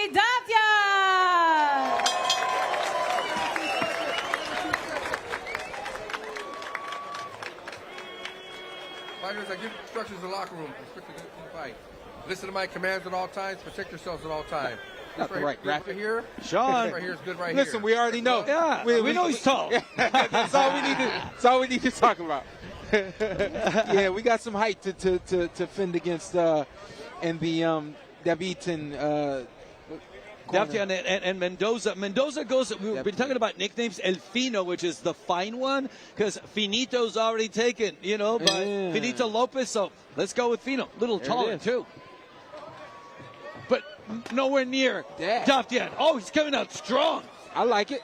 Yeah, swinging for the fences right off the bat. Mendoza coming out strong. We might call him the find one. He's finding his shots early and being aggressive. I think that's exactly what he should be doing. You don't let a tall guy like this with a long reach just start dictating from the beginning. Don't give him Rattle space. him. Yeah, you go. So the taller they are, yes? The harder they fall. Okay. Yeah.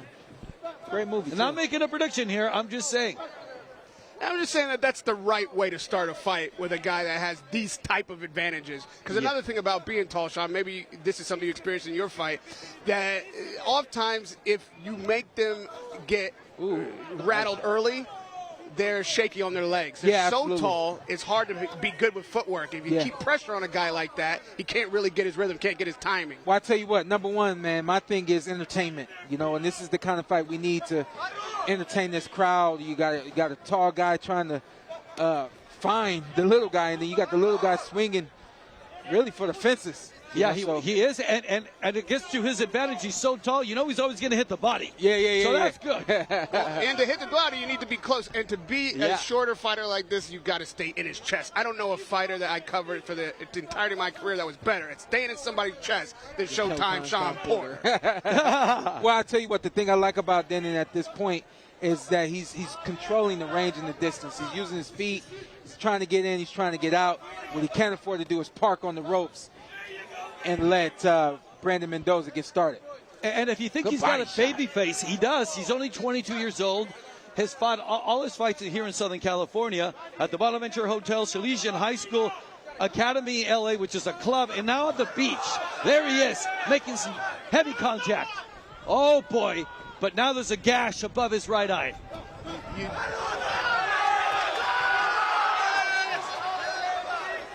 Well, that's the downside of this wild style. Even when he comes up and he tries to take a step back, he actually needs a step and a half or more to get out of the range of the taller Denon right there. Now, I don't think Fino should be stepping back at all. Stay in close. Tie him up like he's doing now. If he pushes you off, bulldoze your way back in there and stay in tight. Smother the work of Denon. Yeah. Oh, that cut is pretty nasty. We got some blood here ringside, and we're all wearing white. That's never a good idea. It's not in a bad place, though. It shouldn't run into his eye. It really shouldn't have any trouble with it. Plus, at that altitude, it probably doesn't run as quickly as it might for a shorter fighter. Hey, listen, Radio, you said it's not in a bad place. I thought you were going to say, so it shouldn't hit us anymore. Yeah, it landed real close, but not the right place. These guys are trying to land, though. Fino throwing some haymakers in there and finding a spot every now and then. We'll see what the corner can do with that cut. Like I say, it's not poorly placed. I can't get a close-up of it just yet, but hopefully they can stop the bleeding. And it is something that, again, might go just to rattling Davian and make more room for Brandon Mendoza to do what he wants to do in there. If Denny cannot get his rhythm and cannot get his timing together, that can be the difference in this fight.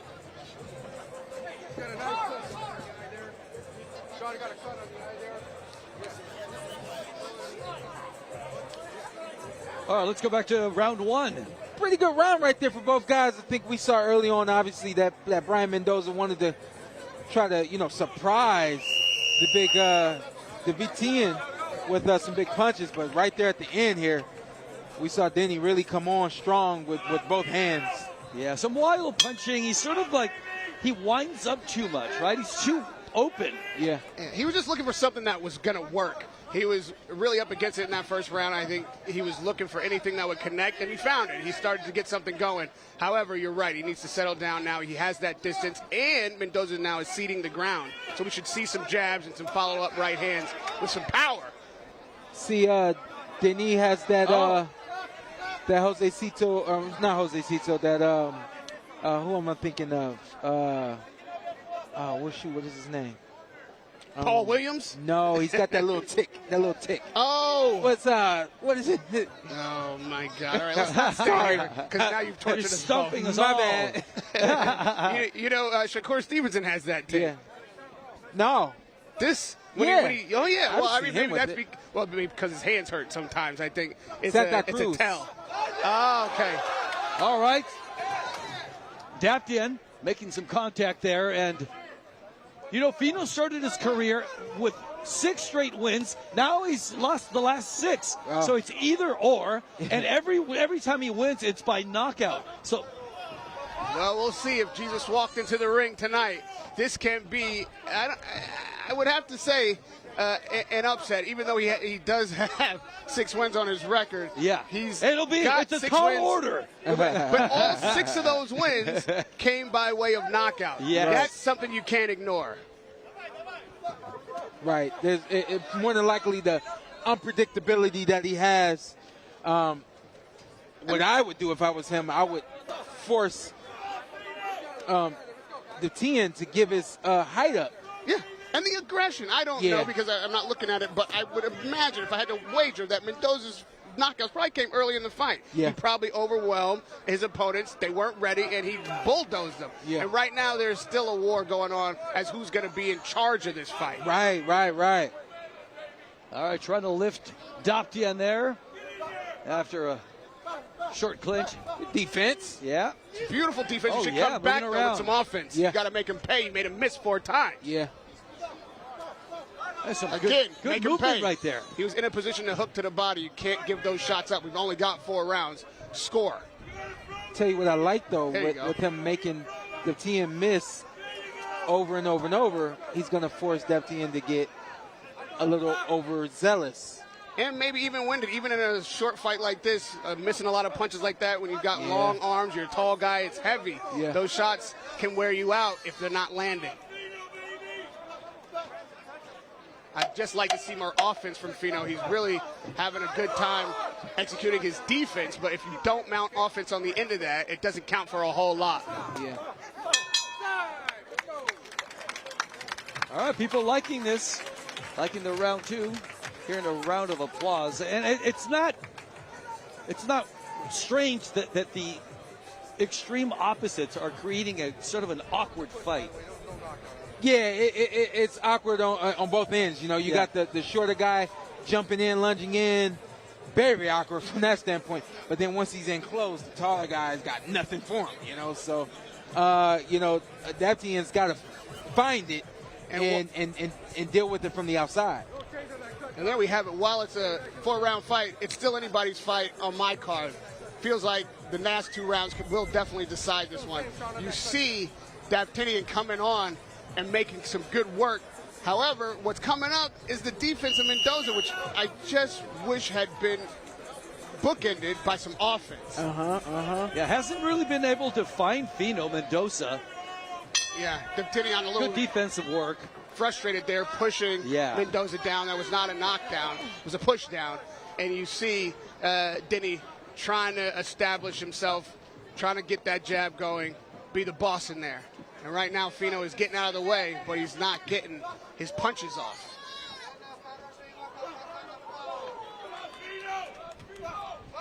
He's got him cornered again, right above us. Yeah, right That's above right. us. Protect Go somewhere us. else. Protect us. There's 3 other corners. Why here? You know, Brandon's in trouble with the rounds because you'll lose rounds that way. Even if neither fighter is landing, then the aggressive fighter is going to get that round. Right.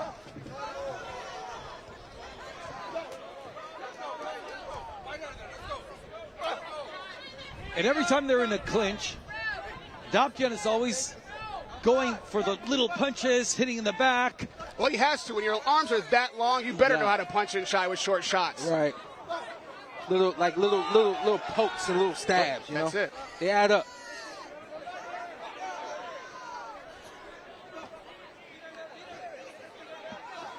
Call me crazy, but I feel like I've seen this Brandon Mendoza somewhere before. I feel like I've commentated. Don't ask me when You've or done where. too many fights, sir.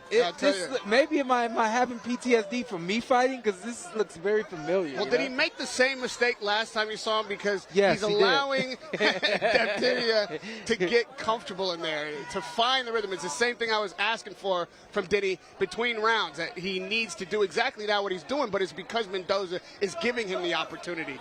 Being defensive and moving is not enough. You have to have offense. And right now, not only is he staying out of the way, but he's actually allowing Denny to find his range. And I think if this continues, the 4th round is going to be a difficult one for Mendoza. Well, we get the dip in right hook every single time from Mendoza, which, you know, we can see that he doesn't have a wide punch selection, which is what's needed against a guy who's almost 10 inches taller than And they're him. desperate shots. He's too far out throwing them, which is why he's winging them.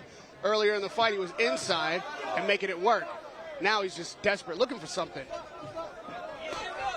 And this is what I'm talking about. You're allowing Denny to tee off because he's found his range now. Yeah. Got about 30 seconds left in round 3. Maximum distance is 4.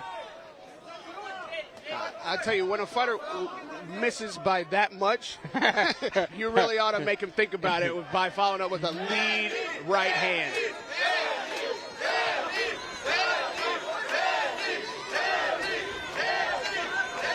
You hear the shouts coming from the crowd for Denny. They see the momentum change. They see their fighter fighting his range, and they want some big punches landed now. Right there at the end of the round, you got exactly what you asked for. A nice shot from Denny. I do believe the momentum has changed. And like I say, the 4th round is going to be a difficult one for Mendoza if he continues to pursue this type of defense with no offense. Has Davian won all 3 rounds? No. I thought that Mendoza won the 1st round. The 2nd round went to Mendoza as well. And then after that, I think Denny started to run away with the fight. Wait a minute. That was the 2nd round right there. That was the 3rd round. 3. We're into 4 now. Oh, wow. I know, it's going fast. Yeah, that went really fast. You know, a lot of swinging and missing from both these guys. Yeah. But as the round continues on, I think the last 2 rounds, as they continue on, Denny starts to find his spacing and his timing. Great jabs. You know, I just want to see him work more of that, you know? Yeah. When you're that tall and lanky, can you perfect your style to become a little bit more athletic? I think athleticism is something you're blessed with, right? So when you have this kind of frame, I think you got to hope that one or two things. One, you were blessed with this gift of athleticism, or you were young enough to start doing whatever it is you're doing, and you have the fluidity of an athlete. Well, at 22, he's still young, and right now Mendoza knows the time is running out. So he's going for broke right now. I think a great example of that is Paul Williams, who I mentioned earlier with a little tongue-in-cheek, Sean, but that was a very tall, long, and excellent fight. Oh, yeah, making some contact there, Mendoza to the body, and there was almost a clash of heads, but there's so much difference. It's hard for them to even reach the same level. Oh, he's just losing his balance in there. Mendoza just... Yeah, but Denny's got to stay. Nailed Denny with the right. Stay switched on. Don't let this onslaught from Mendoza rattle him. Mendoza's trying to do now in the fourth what he did in the first. And to Denny's credit, he knows now where his range is. He's getting lighter on his feet, more confident. I don't think this is going to work for Mendoza. Hey, I applaud the gas tank of Mendoza. Yeah. That's a lot of big, strong, hard punches to miss and still be going the way that he is. He's got 2 rounds of no punching to make up for.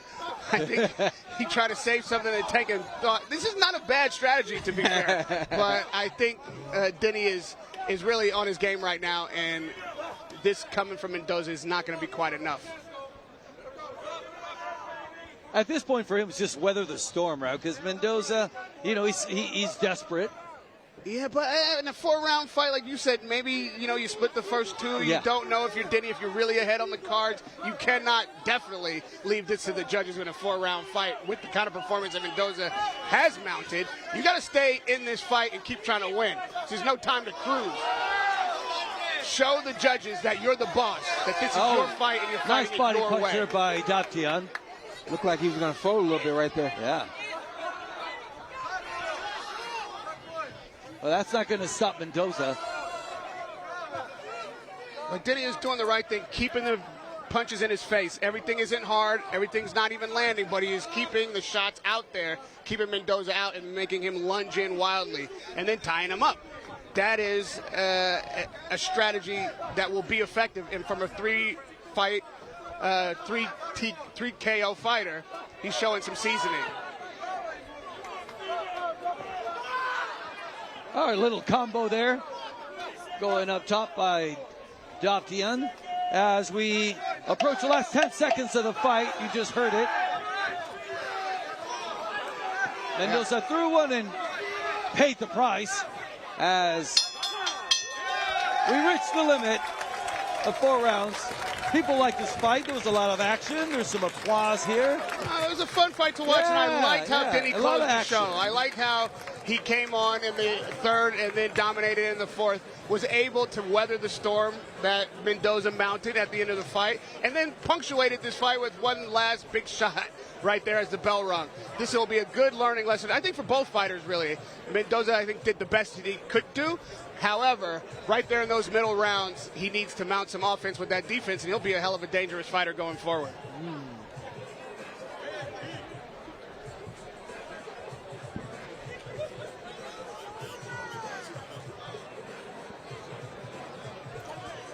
Key moments in the 4th round. Yeah, you see Mendoza just going for it. Yeah. Anything he's got, he's throwing at the kitchen sink. That's what you should do. Mendoza was rightly feeling like he was behind in the fight. It's only 4 rounds. Empty the tank now, and Denny was ready for it. Yeah, I applaud the energy and effort of Brandon Mendoza, especially to be able to have that kind of output with all of the punches that he was winging and missing.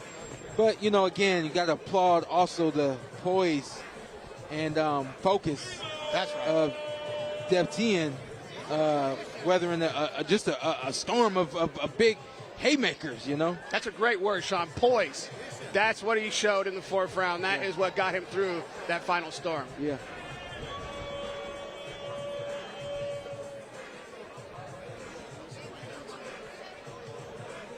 I mean, once again, I said before that in a fight there was no suspense, so we knew what the cards were going to say. And so I won't say that again. Yeah, that's always dangerous. Yeah, we have this. Sometimes turn on you. We have this elongated wait. Now I'm starting to get nervous. Yeah, exactly. All right, here she comes. Here she comes. Oh, okay, here she comes. Oh, boy, drama mounting right now. Yeah, without a doubt. Without a doubt. I mean, obviously on my cards, I had Davian winning this fight, but we'll see. All right, Chevy Red, tell us how the judges saw this. All right, ladies and gentlemen, after 4 rounds of actions, we have a winner. Dutch BDS scores about 40-36 in favor of Denny. And judges Hayashida and Clinton scored about 39-37, both in favor of Denny. So your winner by unanimous decision, Denny Davian. All right. right, no surprises here. 3-0. And a unanimous decision for Denny Davian. I was a little surprised by the shutout. I thought Mendoza clearly won that first round. Not that it was going to make a difference in the outcome, but let's hear what Ak has to say to the winner.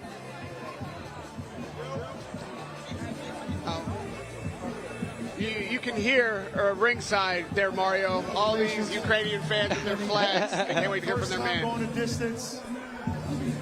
Talk to me about that. I mean, how bad were you trying to get him out of there to continue that streak of knockouts?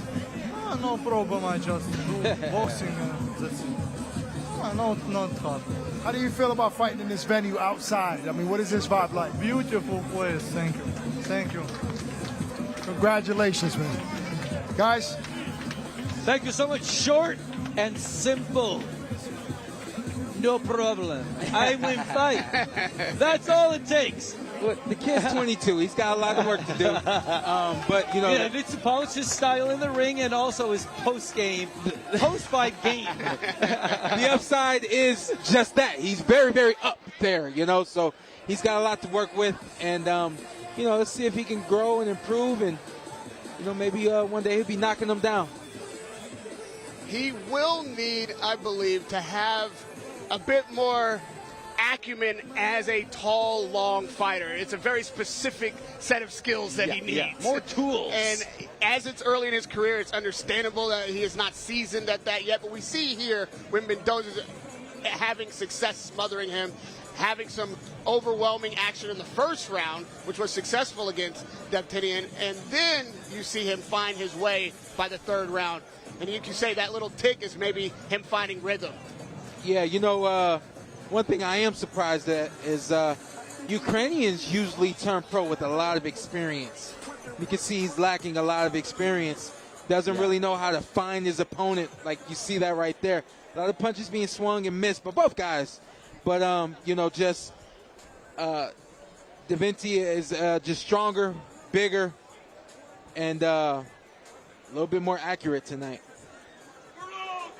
I would like to see what happens when he really educates that jab. Right now, he's keeping it in the face of his opponent. He's kind of pawing at it, finding his range. But when he puts some snap on it, we can get that thing to be a cable, a wire cable right to his opponent's chin. It can be dangerous. We've seen that in the heavyweight division with the Klitschko's. What can happen when you've got that kind of range. A jab followed up with the right hand can be devastating. For sure. All right, and before we head to the main event, we've got another special interview up on that stage. Let's go over there and see what we got. We're still here at the Santa Monica Pier. We have a very special guest today. I mean, the reason why we're doing this event, Sam Husseini, who is here representing his sister who lost her battle with cancer years ago. Talk about what this means to you, commemorating her. I mean, we've been doing this for years now, and the Butterfly Brawl has been a 2-year event. We've been spinning this, and I'm super excited to have everyone here for this event. Cancer affects everybody, and it affected me personally, losing my younger sister at a young age of 39. I can't imagine, you know, someone battling for 7 years thinking you're going to win and just lights out. It's just crazy, mind-blowing to me. I can't say. It's just crazy. But we started the Warrior Life Foundation on her behalf, and the Butterfly Brawl is an extension of the fight. We're just not letting it go. Absolutely. Listen up. We know that this is a party on the beach, but there's purpose behind it. So we had to slow things down and tell you the reason. That name right there, Yassi, that's the woman that started this whole thing. She lost her life in 2016. And this man right here, this is her brother. And he started this foundation. It was called Butterfly Brawl. Now it's Butterfly Brawl. But when you have a foundation, we're always open with everything. We want to know how much money has been raised for cancer, because this is personal to me because I lost my mother to cancer. So the last 4 events, we've raised over $750,000 for cancer research. And all the funds go directly to cancer research. Can you talk about the foundation, the name of the foundation?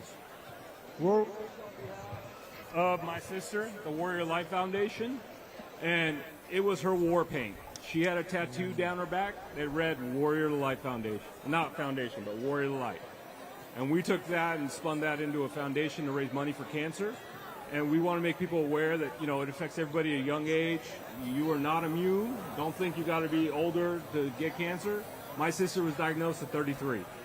She might have lost her battle, but the war continues, and you continue to fight. Amen. Mark continues to fight, and that's why so make sure you tap in with that foundation to donate money to help this cause and this cancer research. Sam, it's been a pleasure talking to you. Good luck. I love what you're doing. This is an amazing. All the funds go directly to cancer research. Can you talk about the foundation, the name of the foundation?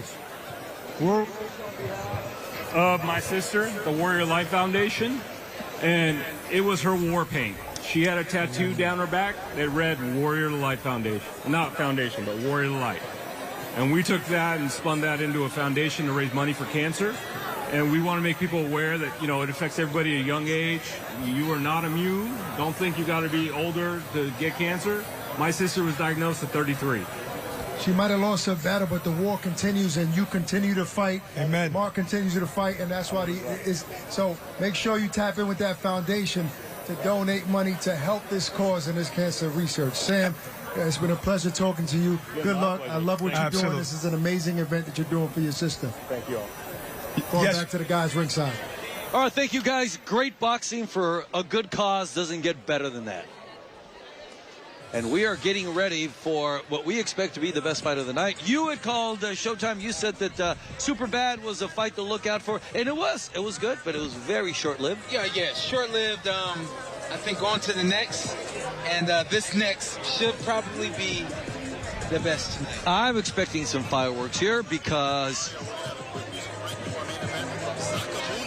Zacamundo's coming up for some special little music appetizer. Yeah, right before we get to the main event with Chantel Navarro Chicanita against Nancy Franco. They call her Chatita. We'll explain what that means in a little bit. For now, let's take that little break. We got Shakamundo and we had the Mike.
The set is ready, and it is now time for your main event.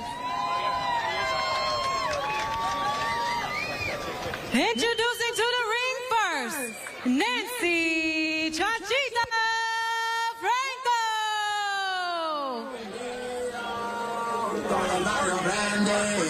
Nancy Franco, as I said, 36 years of age, fighting against the youngster, Navarro. She's been off for about 155 days. Did you call her a youngster? Youngster Navarro at 21. Yeah.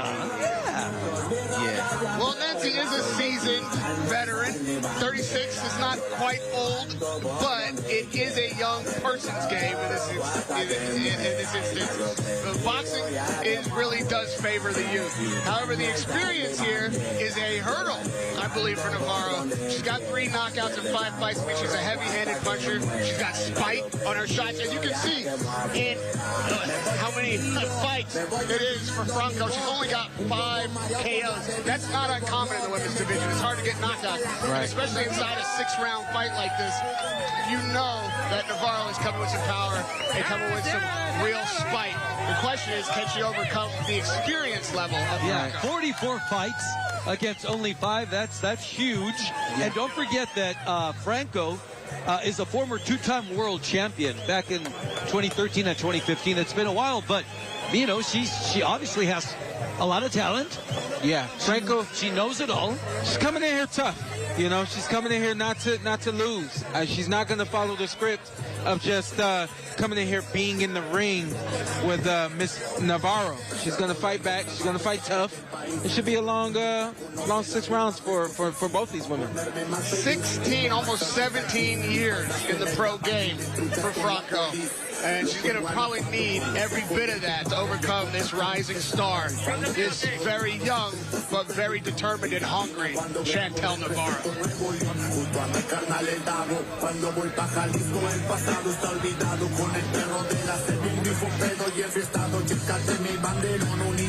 You see Franco there kneeling in the corner, giving God the due, making her prayers.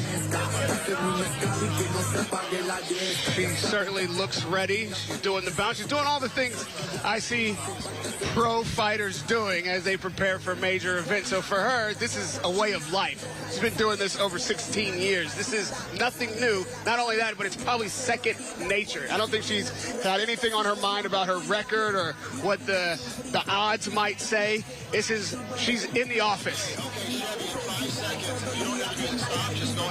Let's see if we can get a shot of the shoes. It's got to be the shoes. Wait a minute. Are those boxing Are those Jordans? Wait a minute. I feel like she's wearing basketball shoes. And now, making her way to the ring, Chantel Chicanita Navarro. Oh, yeah. You can hear the crowd getting into it. Chicanita is a homegrown kid out of Glendale, raised in L.A.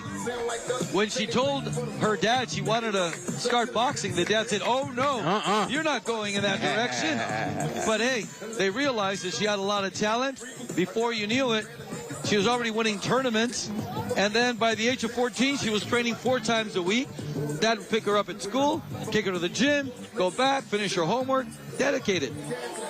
I like to talk about the fight inside a fighter and the things you have to overcome before you even climb for those ropes.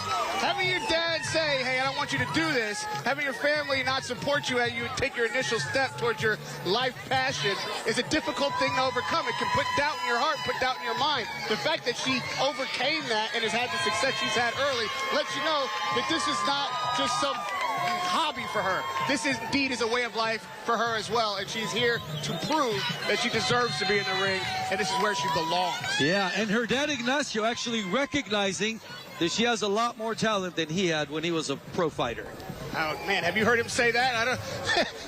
That's what he said. Did he say He it? admitted it. He Well, says he's far more talented than me. He was 7-0-1, ended up hurting one of his hands, and that was the end of his career. But yeah, he's actually said that. You know, kudos to him. That's the way you parent. You might have your reservations. You want to guide your children in the right direction. They take a path you didn't suggest for them, and then you realize that they've got something, and you admit that it's special.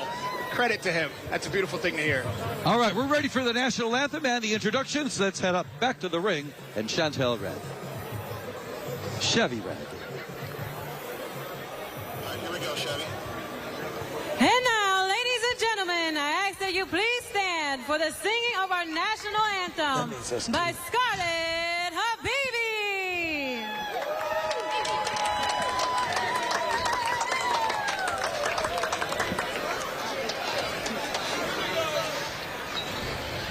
Oh, say, can you see by the dawn's early light what so proudly we hailed at the twilight's last gleaming, whose broad stripes and bright stars through the perilous fight o'er the ramparts we watched were so gallantly streaming, and the rockets regular, the balls bursting in air, gave proof through the night that our flag was still there.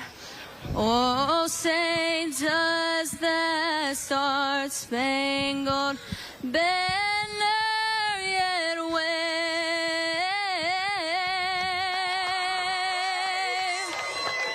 for the land of the free and the home of the brave. Thank you.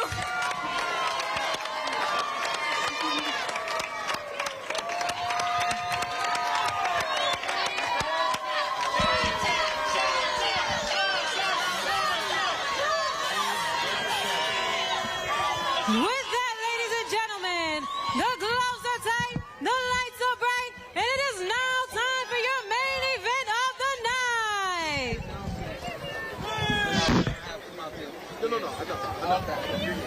This bout is sanctioned for 6 rounds in the featherweight division. Your judges at ringside are Chris Miguelor, Pam Hayashida, and Tiffany Clayton. And your referee in the ring is Ray Corona. Introducing first, fighting out of the blue corner, weighing in at 124.2 pounds. She is a former 2-time world champion with 5 KOs. Fighting out of Guadalajara, Jalisco, Mexico, Nancy Chatita Franco.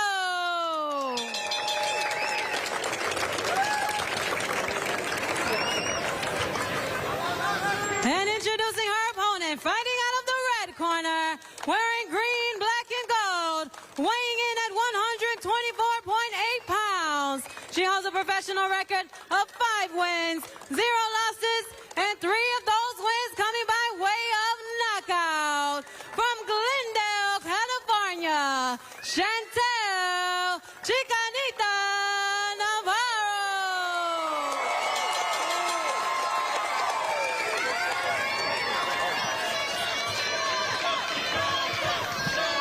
Break down the numbers for us, Sean. Yeah, it's not much going on. This is a pretty even match. Obviously, we know that the age is much more different than it shows right there. We got 36-year-old Nancy against 21-year-old Chantel. Should be a good one. It's going to be competitive for a little while. I'll be interested to see what the punching power does for Navarro early in this fight. probably the difference that will be made up between the experience will be the punch and power from Chantel. Yeah, that experience, only 18 rounds for Navarro versus 304 total rounds for Franco. No matter how good you are at boxing, if you are getting rocked with shots, it's very difficult to execute whatever game plan you come in with. That's a counter right hand over the jab. It's a good jab coming from Chantel, but she got countered. Sneaky right hand to the body, too, from Nancy. Miss Franco. From sneaky to sneakers, you were talking about the Air Jordans. Yeah, you know, Amanda Serrano was notoriously known for wearing the Air Jordans in the ring, and she's got some other women doing it now. There's some different style coming from Navarro, but what I like is that she's being honest right from the beginning. She's working the jab, she's being calm with it, finding her range, not over punching or trying to just blow Franco out of there. It's not respect that she's showing Franco, it's respect she's showing the craft. I tell people all the time, boxing is nothing but ABCs and 1, 2, 3s. It's that basic, you know. Obviously, the higher up you go, the more the sequence of that 1, 2, 3s and ABCs change. But it's always best to start with the 1, then the 2, then the 3. We saw a little bit of a veteran move there from Franco as she came up out of the duck, kind of put her head against Navarro's head. You got to watch out for that. Those kind of little mini headbutts can do damage. So let me tell you what I see right now, and I know that I'm not wrong. Chantel Navarro is used to sparring 3-minute rounds with men. She's used to a slow pace. This slow pace actually benefits Chantel. Nancy. Nancy Franco's able to pick her punches, get in and get out, and I actually think that in some ways she may have won that first round. Nancy Franco is definitely not looking for a fast-paced, big-moving fight. So you're right. If she can stay in the pocket and punch what she wants to punch, it's probably the best fight for her. However, I think Navarro is going to turn this thing up in the second, probably in the third round, and make Franco eat some shots. If she doesn't if she's not met with some more offense from Franco, I think it's going to be Navarro with an onslaught of offense.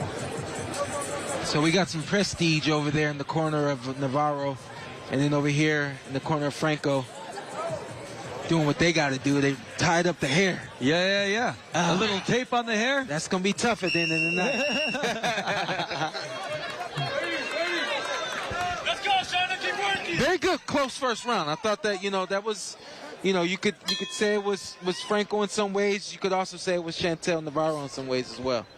Yeah, as you said, it's a fight that we could see Franco having won the first round. That puts a little pressure on Navarro. It's only a 6-round fight. You can't be giving rounds away. But I do think she's intending to turn it up in the second round. And let's see if Franco has an answer for that. She's done 2 nice punches. They've both connected for Chantel. Very meticulous, taking her time, very calm. Yeah. We say that as older fighters, more mature fighters, we like to slow the pace down. The younger fighters like to, go out and wing them, throw them as much as they can. And that's what I would encourage Navarro to do. It looks like they reminded her, hey, this is only a 2-minute round fight. So she's picking it up this round. Good right there. Good combination from Navarro right there. Franco's a little awkward, no? Yeah. She's keeping that chin tucked. Hands are up, hands are down. Well, sometimes she throws a punch and it looks like she has no idea what she's doing in there. And then other times she tucks the chin, turns over the shot, and it's a real good placed punch. The more experience you get, the more of a puzzle you become. And I think Nancy Franco is the perfect puzzle tonight for Miss Navarro. The referee, you see there, warning about the head clash. I saw that early. It could be a problem if it continues. You see Franco shaking her head, letting Navarro know that that's not working. It's not effective. However, Sean, a lot of times when you see a fighter shake their head and say no, it means yes. Yeah, usually. I never did that. I just, it happened, it happened. You kept it real. I'm not gonna acknowledge anything. Right. I love, side note, The Chantel gloves? Navarro's glove. I was about to say, she's got style. You see those gloves? Against the corner. I've never seen anything like that. I'm not sure what the design is, but they're pretty awesome. I think it looks like Virgin de Guadalupe. Yeah, it looks like it's some sort of montage or just tribute to the Mexican culture. Yeah. Yeah, they're fancy. I like the white gloves as a standard because I can see the blood. He said, yeah, they're fancy, but anyway. And, you know, she's got the hair done beautifully and all that as we look at some of the beautiful moments of round 2. A round that was owned by Chantel Navarro. Right there we see just a simple hook coming from her, but she was able to do a lot of work with that jab hand. Right there, that hook coming back again. We're going to see this was a beautiful combination. Right hand, right to the left hook, and then right back. Right hand, left hook. All 4 of those punches landed. So, you know, the nickname Chatita, Chata means, it can be a cute one, but it also means when there's something's flattened. So, you know, she's flattening her face even more. So, I don't know yeah, what that's supposed to trying to say. I don't know. I go with the cute part. I go with the cute part. Chantel wants to make it the other nickname. Absolutely. Navarro starting this round with long punches. She started with a stiff jab and then followed up with a right hand. I think she is looking now to kind of change the rhythm of this fight. Keep it long, not let Franco get inside and throw those short shots. Yeah. You know, I think at some point, Chantel Navarro is going to have to learn how to be more physical. Yeah. Tonight's not that night, you know, not against a bet who's got some moves, got some smiles, got some head nods and things of that nature. Yeah, she gives me, you know, that kind of fighter that enjoys getting hit. Yeah. Doesn't mind it at all. Yeah. And really sometimes the right hand right there landed by Nancy Franco. Another one. Overhand right landed by Nancy Franco. You know, the awkward stuff, that's what catches the fighters that have a lot of experience. We're not used to seeing those kind of punches. Chantel. Chantel says, you know what, I can take and I can give too. That's good work right it's there. Getting much more precise, more active in there. Throwing some heavy punches. Oh, yeah, nice little jab to the face. Absolutely returning fire. I do think she likes this kind of fight. I like that right there, man. But both women working accordingly, you know. Both wanting it. I like the way that Chantel is poking that jab in there. She settles the fight down, brings it back to the rhythm that she wants, doesn't get into this back and forth for too long. Am I greedy for wanting doubles and triples and quadruples with that jab? Absolutely not. I think that sticking it capable, right? Starts it. Yeah, you can't stay with the single jab, but it can set up the 2s and 3s that are necessary. Yeah.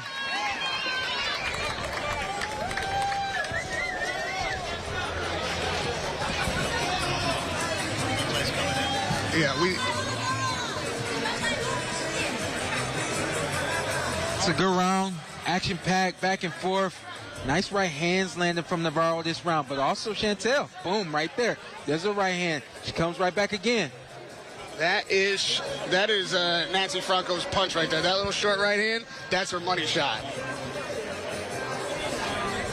Now, when she puts her heads down, it just swings wildly. It's like the tale of 2 different fighters. The girl who did that shouldn't have been able to do the short right hand that we saw at the beginning of these replays. Right. And to your point, that is awkward. It's like, okay, who am I fighting? It's like a on and off switch. You can certainly tell Nancy Franco loves to mix it up. All right, so these are short rounds. We are now in the 4th of 6 rounds tonight. I got this one scored. Radio. You know, I had Nancy Franco, like you did, winning the first round. I had the second and third round go for Navarro. But I think that, you know, Nancy is certainly in this fight. We could see anything here in the 4th round. There's only 6 rounds scheduled. So, you know, winning 1 round brings this to a draw with the fight being determined by the last 2 rounds. You know right what? now, I think, that Franco's having a good fourth round. You know, one more thing I want to see from Chantel Navarro, she's going to have to educate that jab a little more. She's throwing it straight, which is beautiful. She's throwing it with some snap, which is beautiful, but she needs variety with that jab. It's got to go up. It's got to go down. She's got to be able to move and throw it on the move as well. She's got some work to do. And to your point, you want to see some combination punching as well. Yeah. I think that would change it. Now, is this a fight where going to the body for Navarro would pay off? I mean, it's not like Franco's too hard to hit. Should she be putting those deposits forward, or are we just trying to get her out of there with a headshot? You know, it depends on the kind of fighter you are. Navarro seems to be, to me, more of a straight puncher. You know, she's not throwing a lot of hooks. I don't see uppercuts coming from her. That being said, stabs to the body, straight lefts to the body, straight, strong right hands to the body, stiff punches to the body. Yes, she should be going to the body, but how she commits is going to determine, you know, if she's in line to fire after the body work. I mean, obviously those body shots are scoring punches, but we've only got 2 minutes in each round. And there we go with them. Navarro punches and punches by Chantel. She wants to finish this thing.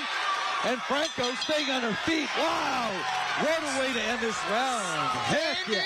In the fire. The storm got heated.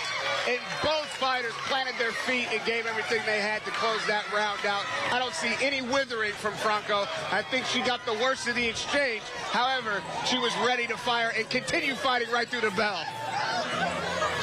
Listen, we just got some beautiful flurries coming from Navarro, and you're right. Franco wasn't hurt or anything like that, but she had to do what she had to do, which was cover, stay, keep herself safe. This is what I like about this flurry, though, coming from Navarro. She's switching the angles. Look at that. You see the nice little pivot there. Come back to the other side. Almost nothing flush. Yes, almost nothing flush.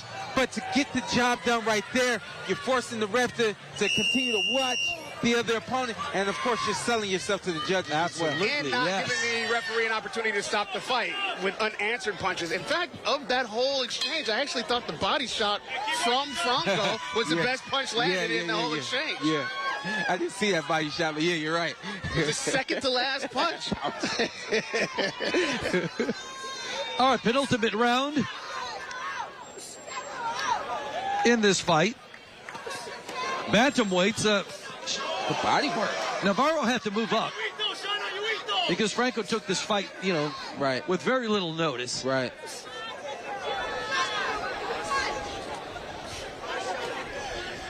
As we go into the fifth round, I've got it. 1 round for Franco, 3 rounds for Navarro. And it is time, I think, for Franco to step it up a little bit. She's got to get aggressive. She can't wait on Navarro any longer. I think she will. I'm not positive.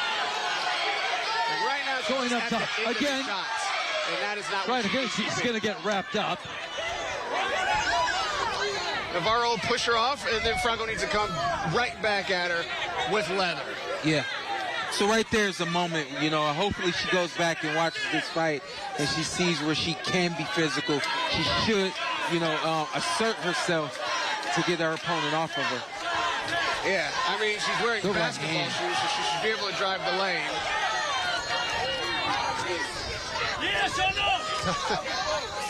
When you talk about a fighter with the kind of seasoning that Franco has, and on short notice, and pulling up in Jordans, not Jordan boxing shoes, but basketball shoes. Yeah. You know this is a way of life for her. She came to work tonight, and she has given the audience what they paid for.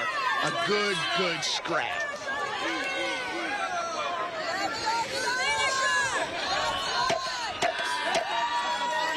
Navarro being very responsible, but there you go. That was flush. In a 6-round fight, you're going to want to keep the action lively and on your side. I thought maybe both fighters in that round could have done a bit more. Yeah.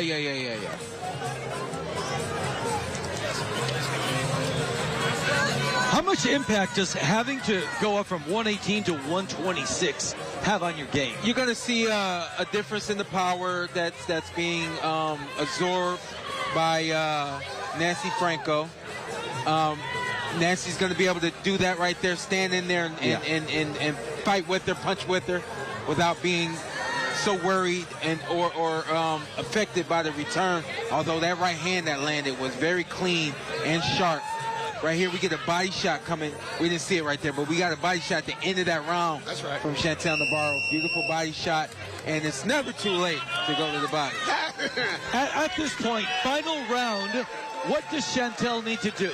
Does she need to, like, end with an exclamation mark or just sort of keep it the way it's going? You know, she's done the job. She's done what she's come out to do tonight. You close the show, but you don't force anything. You know what, Sean? These are 2-minute rounds, and a lot of female fighters want 3-minute rounds. But if you're doing 2, I think it's incumbent upon these ladies to have it all action. If you are only doing 2/3 of a full round, then I expect there to be no real lull. You know what, though? The complaint about women's boxing, they're sloppy. This is clean work right there. That's clean, nice little jab, pivot, and I'm going to bring some uppercuts right there to the body of the head. I'm going to get what I can get. You know, so I admire and I appreciate the clean work of Chantel Navarro. And what I mean by that is it just doesn't look sloppy. Right, it doesn't have to be sloppy to be busy. Yeah. You know, but you lose something in the pop, you know what I mean? Fair play. Fair play. I mean, we got a minute to go, and not just this round, but in this fight.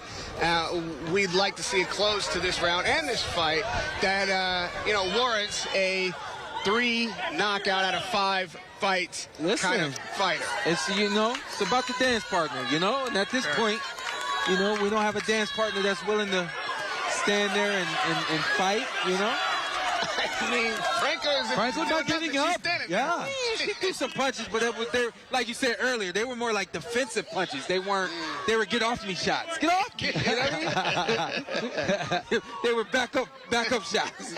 Back up. All right, now she's taunting her a little bit. Franco's like, okay. Body shot. Another body shot.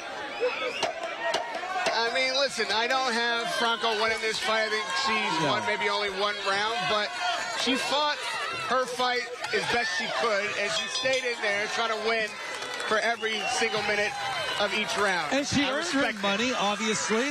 What about Chantel? Should she be happy with the performance tonight, or is it back to the drawing board and fix things? Chantel is probably going to wish she had performed better tonight. Right. She would have liked to get a knockdown, if not a knockout. And yes, it was clean punches, and she won the rounds, but and you gotta have this experience, though. You have to have the experience of somebody locking you up. I doubt she's ever had that in the gym with the men that she's sparring with. You have to have the experience of somebody being in your range and then just slightly taking it away from you. Another good clean round from Chantel Navarro. Some things to work on. She's 21 years old, 5 fights into a professional career. She's supposed to have this room to work. Her ceiling is probably higher than anyone out here. And by the way, she was sparring with a former champion, Adelaida Ruiz, who actually beat Franco back in 2021. So that was a smart move. Yeah. Yeah, so I think, she did exactly what she was supposed to do, how she was supposed to do it.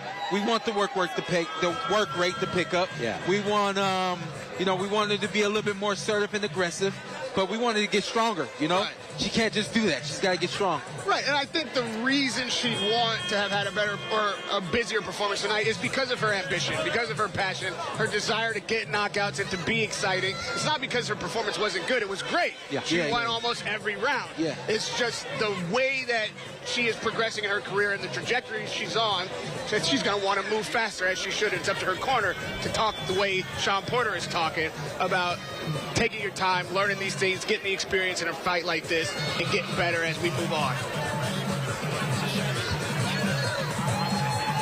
All right, we're ready for the official announcement. Take it away, Chevy Red. Ladies and gentlemen, after 6 rounds of action, we have a winner. And the winner will receive the official WBC Butterfly Brawl belts. All 3 judges are in agreement and see the fight 60-54. For your winner, by unanimous decision, fighting out of the red corner, Chantel Chicanita Navarro.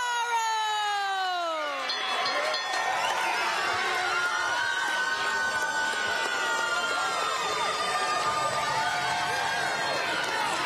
is a symbolic belt that was donated by the WBC for the winner of the Butterfly Brawl. So she's earned it, and it always feels great to have that belt, right, champ? That's a beautiful one right there. Oh, yeah. Let's go into the ring for the post-fight interview. Chantel, congratulations. Beautiful display of boxing. Going into this fight, we knew you were going in with a very competitive, experienced fighter. Did she live up to what you expected? Yes, of course. She's such a tough opponent, and this is great experience for me, great exposure for me. Only my 6th professional fight, and it's a pleasure to be sharing the ring with a veteran. You know, midway through that fight, there was a flurry where it seemed like you were trying to get that stoppage, and you were waiting for the ref to pull in, but then she came back and swung and landed a couple of shots. How much respect do you have for somebody like Franco? So much respect. You know, it takes so much to come into this ring and do what we do to prepare for it, the discipline, the sacrifice. So much respect to her, and yeah. So this beautiful belt that WC have created for the cause for Yassi Husseini, this is in honor of her. Talk to me about this belt and you carrying it. Yes, it's so beautiful. Just the meaning behind it, what the purpose is of it. I have family members that passed away from cancer, that are battling cancer. So it's such an honor to be fighting on a card that is just promoting fighting cancer. So, yeah. So look, women's boxing is on fire right now. I mean, you're obviously a decorated amateur. You showed today that you can hang in there with any vet. What's next for you? What do you want next? I'm just going to leave that to my team. I just do what I have to do. I train properly. I do everything right. So I'm just waiting for my team to make that call when I'm ready for whatever. Right, but, you know, women are fighting for titles with not that many fights nowadays. You obviously have the skill to compete. So if you had it your way, you know, in your division, you know, obviously this is not your division, but in your division, name me a champion that you feel like you can compete with today.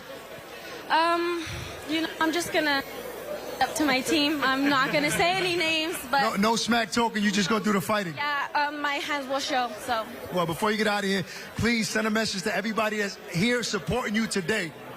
Thank you to all of my sponsors. Thank you to Fightbook. Thank you to Tim, to Mark, and thank you for everybody that came out to support me, and I appreciate you guys so much. Congratulations. Great performance. Looking forward to seeing you again. Guys...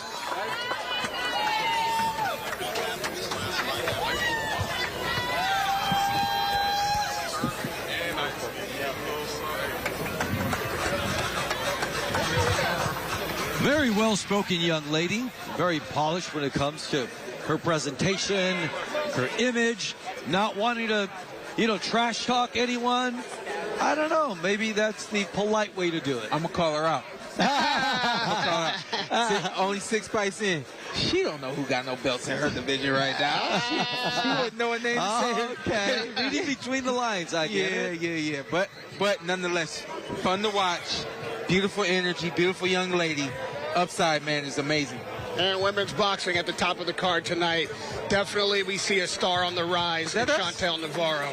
Are we there right there? We're right there. Yeah. I don't see us.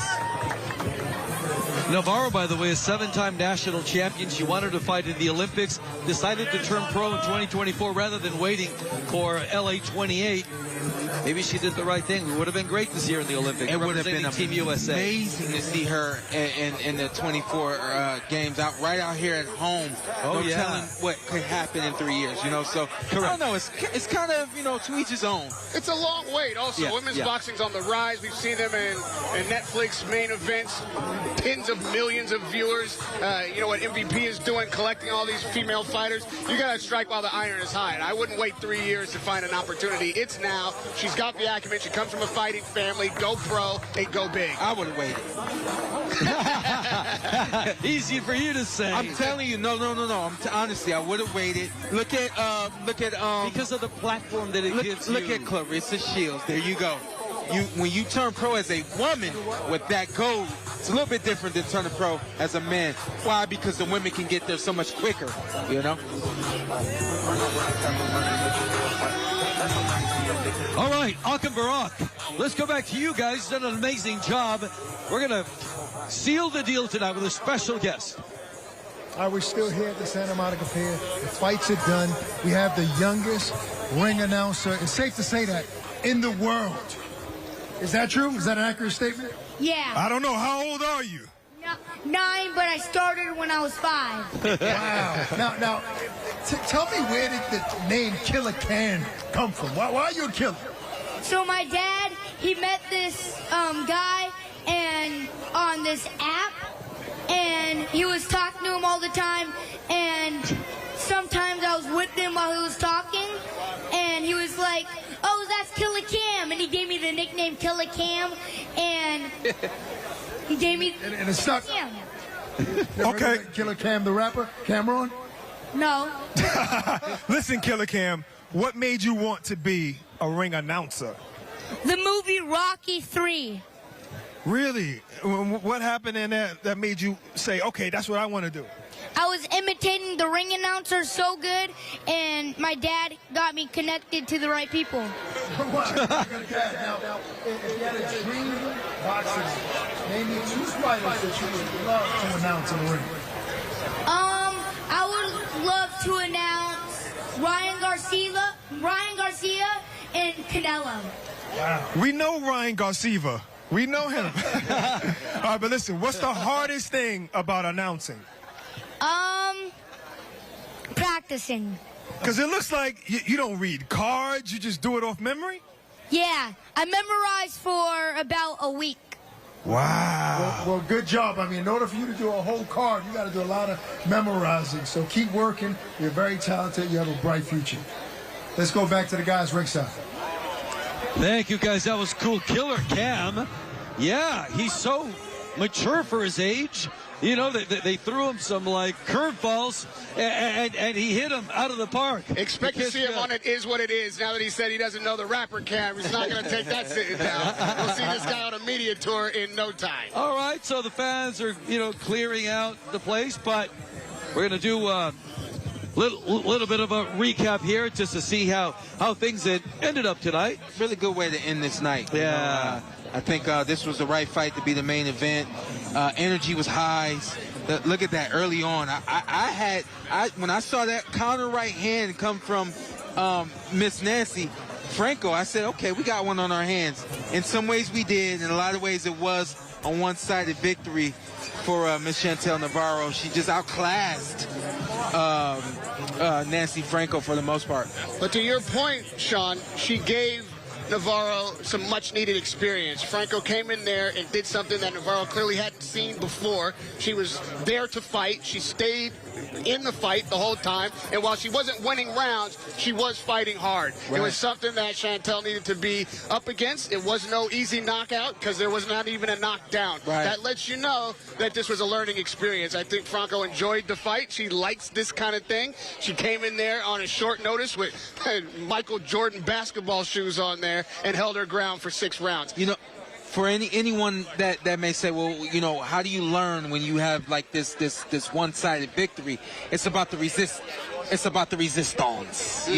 I think Nancy Franco, while she didn't really pose a serious threat to Miss Navarro, she just posed a lot of resistance and forced Navarro to think and figure some things out. And she was thinking, I could see that, and making some small little adjustments along the way. And early in the fight, that short right hand did pose a threat. I think it made Navarro step back and start dealing from distance. She started sticking that jab in there and being more responsible because she got, I won't say buzz, but she definitely got, Franco got her attention with that short shot.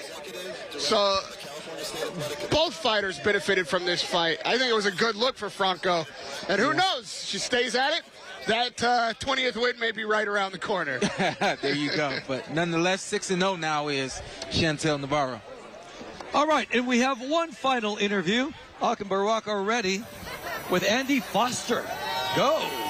Look, we can't have a boxing event in California. And now talk to this man, Andy Force, executive director of the California Athletic Commission. Andy, I mean, you've been at so many fights, so many different type of venues in California. Talk to me about the Santa Monica Pier and fights being held here. Yeah, I really like it. This is our second time we've ever run one here. We run one about this time last year with the Saudis. It was this time last year. Yeah. And it's really cool. I like it here. Absolutely. We was here for that, called a couple of fights here. But listen, you guys have a reputation, you know, for being a tough commission. Do you take pride in that? In some respects, we don't want to be too tough, but I like to be tough on the matches. I mean, you saw the matches tonight. I thought they ended pretty good. What would you say is the most important part of your job? Like, is it health and safety of the fighters? You know, the judges giving a fair shake to the fighters? What would you say is the most important thing that you still have to tweak? There's a lot of pieces of it, but you know, you have to develop the legislation so that, or work with the legislature so that you can get the policies that will bring it for the next level to what we're doing for the next generation of boxers. We're doing right now, but we're working on our license plate initiative. We're working on the sponsorship initiative. We're working on a lot of different things so that the boxers will have more. All right, so the last one, like you said, was exactly a year ago, and then you have this. Seems like every August we're going to have this. What are the things that you're most leery about when somebody comes to you and say, hey, I want to do something on the beach? Well, I mean, not here, because this is really close to a good hospital, but if you're going to do, we're doing one in November on Catalina Island, and so the evac plan on Catalina Island had to be worked out.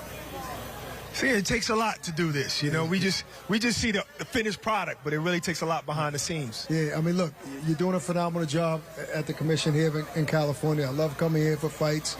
Keep doing what you're doing.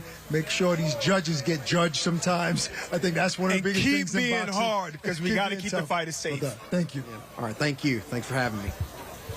All right, fight fans, from the Santa Monica Pier, I go by the name of Ak. And I'm Barack the Boxing Bully. Hope you guys enjoyed the fights. You had an amazing time. We'll tap in with you next. Peace and love. Stay safe.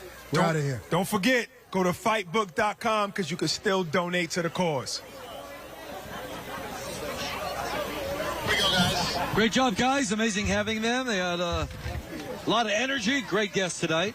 And final thoughts as we go over some of the top highlights of the night. Final thoughts? Listen, happy to be here. Wasn't sure if I was going to make it. I ended up making the decision to come out, and I think this was a really good decision for me. Getting that opportunity to support this foundation was amazing. That knockout, that punch, fight of the night, knockout of the night, punch of the night, you know, all that good stuff. I saw that kid a little bit later, man, and he just looked like he didn't even know, you know, that he had that in him, you know. So good fights tonight, man. You know, some fights that were one-sided. Kind of is what it is. It's boxing. But shout out to Fightbook, because what I think about Fightbook is that it's going to enable boxing to create competitive fights that aren't so one-sided, no A-side, B-side. And I felt like, you know, while some fights were clearly one-sided, we got some other fights that you really didn't know what the A-side and the B-side was. You often don't know what goes on behind the scenes in boxing. These events are not easy to put together. This is an iconic and hallowed ground location. It's not easy to get, even with the mayor's support. It takes a lot of planning. And the ability of Fightbook, Mark, Bash to put this card on requires great matchmaking. Each fight, all night, we had entertainment. Each fighter brought something. The crowd was in it. It was beautiful weather, which nobody could control, but they picked the right night for it. The music got me going. As you mentioned, we were dancing to it. The food in the food trucks were in the back, and they were great. The drinks were flowing. All of these moving pieces that make for an experience that people want to have is not easy to put together. So it is really a credit to Fightbook and all the promoters on this card, especially the fighters who come and make this thing worth doing. We really appreciate it. And again, Powell and the cancer donating that went on today, all of these experiences that we've had are being now transformed into money that are supporting very, very important causes. People have been touched by cancer who fought tonight. People like the boxing bully, Barack, his mother, passed from that disease. This is close to a lot of people's hearts. And the PAL, thankfully, at this stage, cancer has not visited my family, but what the Police Athletic League did for my childhood was a very important element, and it's taking inner city kids and giving them something to do. Boxing, like I said earlier, is a poor man's sport, but the Police Athletic League gives all kinds of athletes from all different corners something to do other than be in these streets. A lot of great things happened tonight, and I was really proud to be ringside with two of the best to ever do it. Sean Porter, Mario Solis, thank you so much. The Boxing Bully, Barack, all of these guys that came and donated their time and put their best foot forward to make this happen.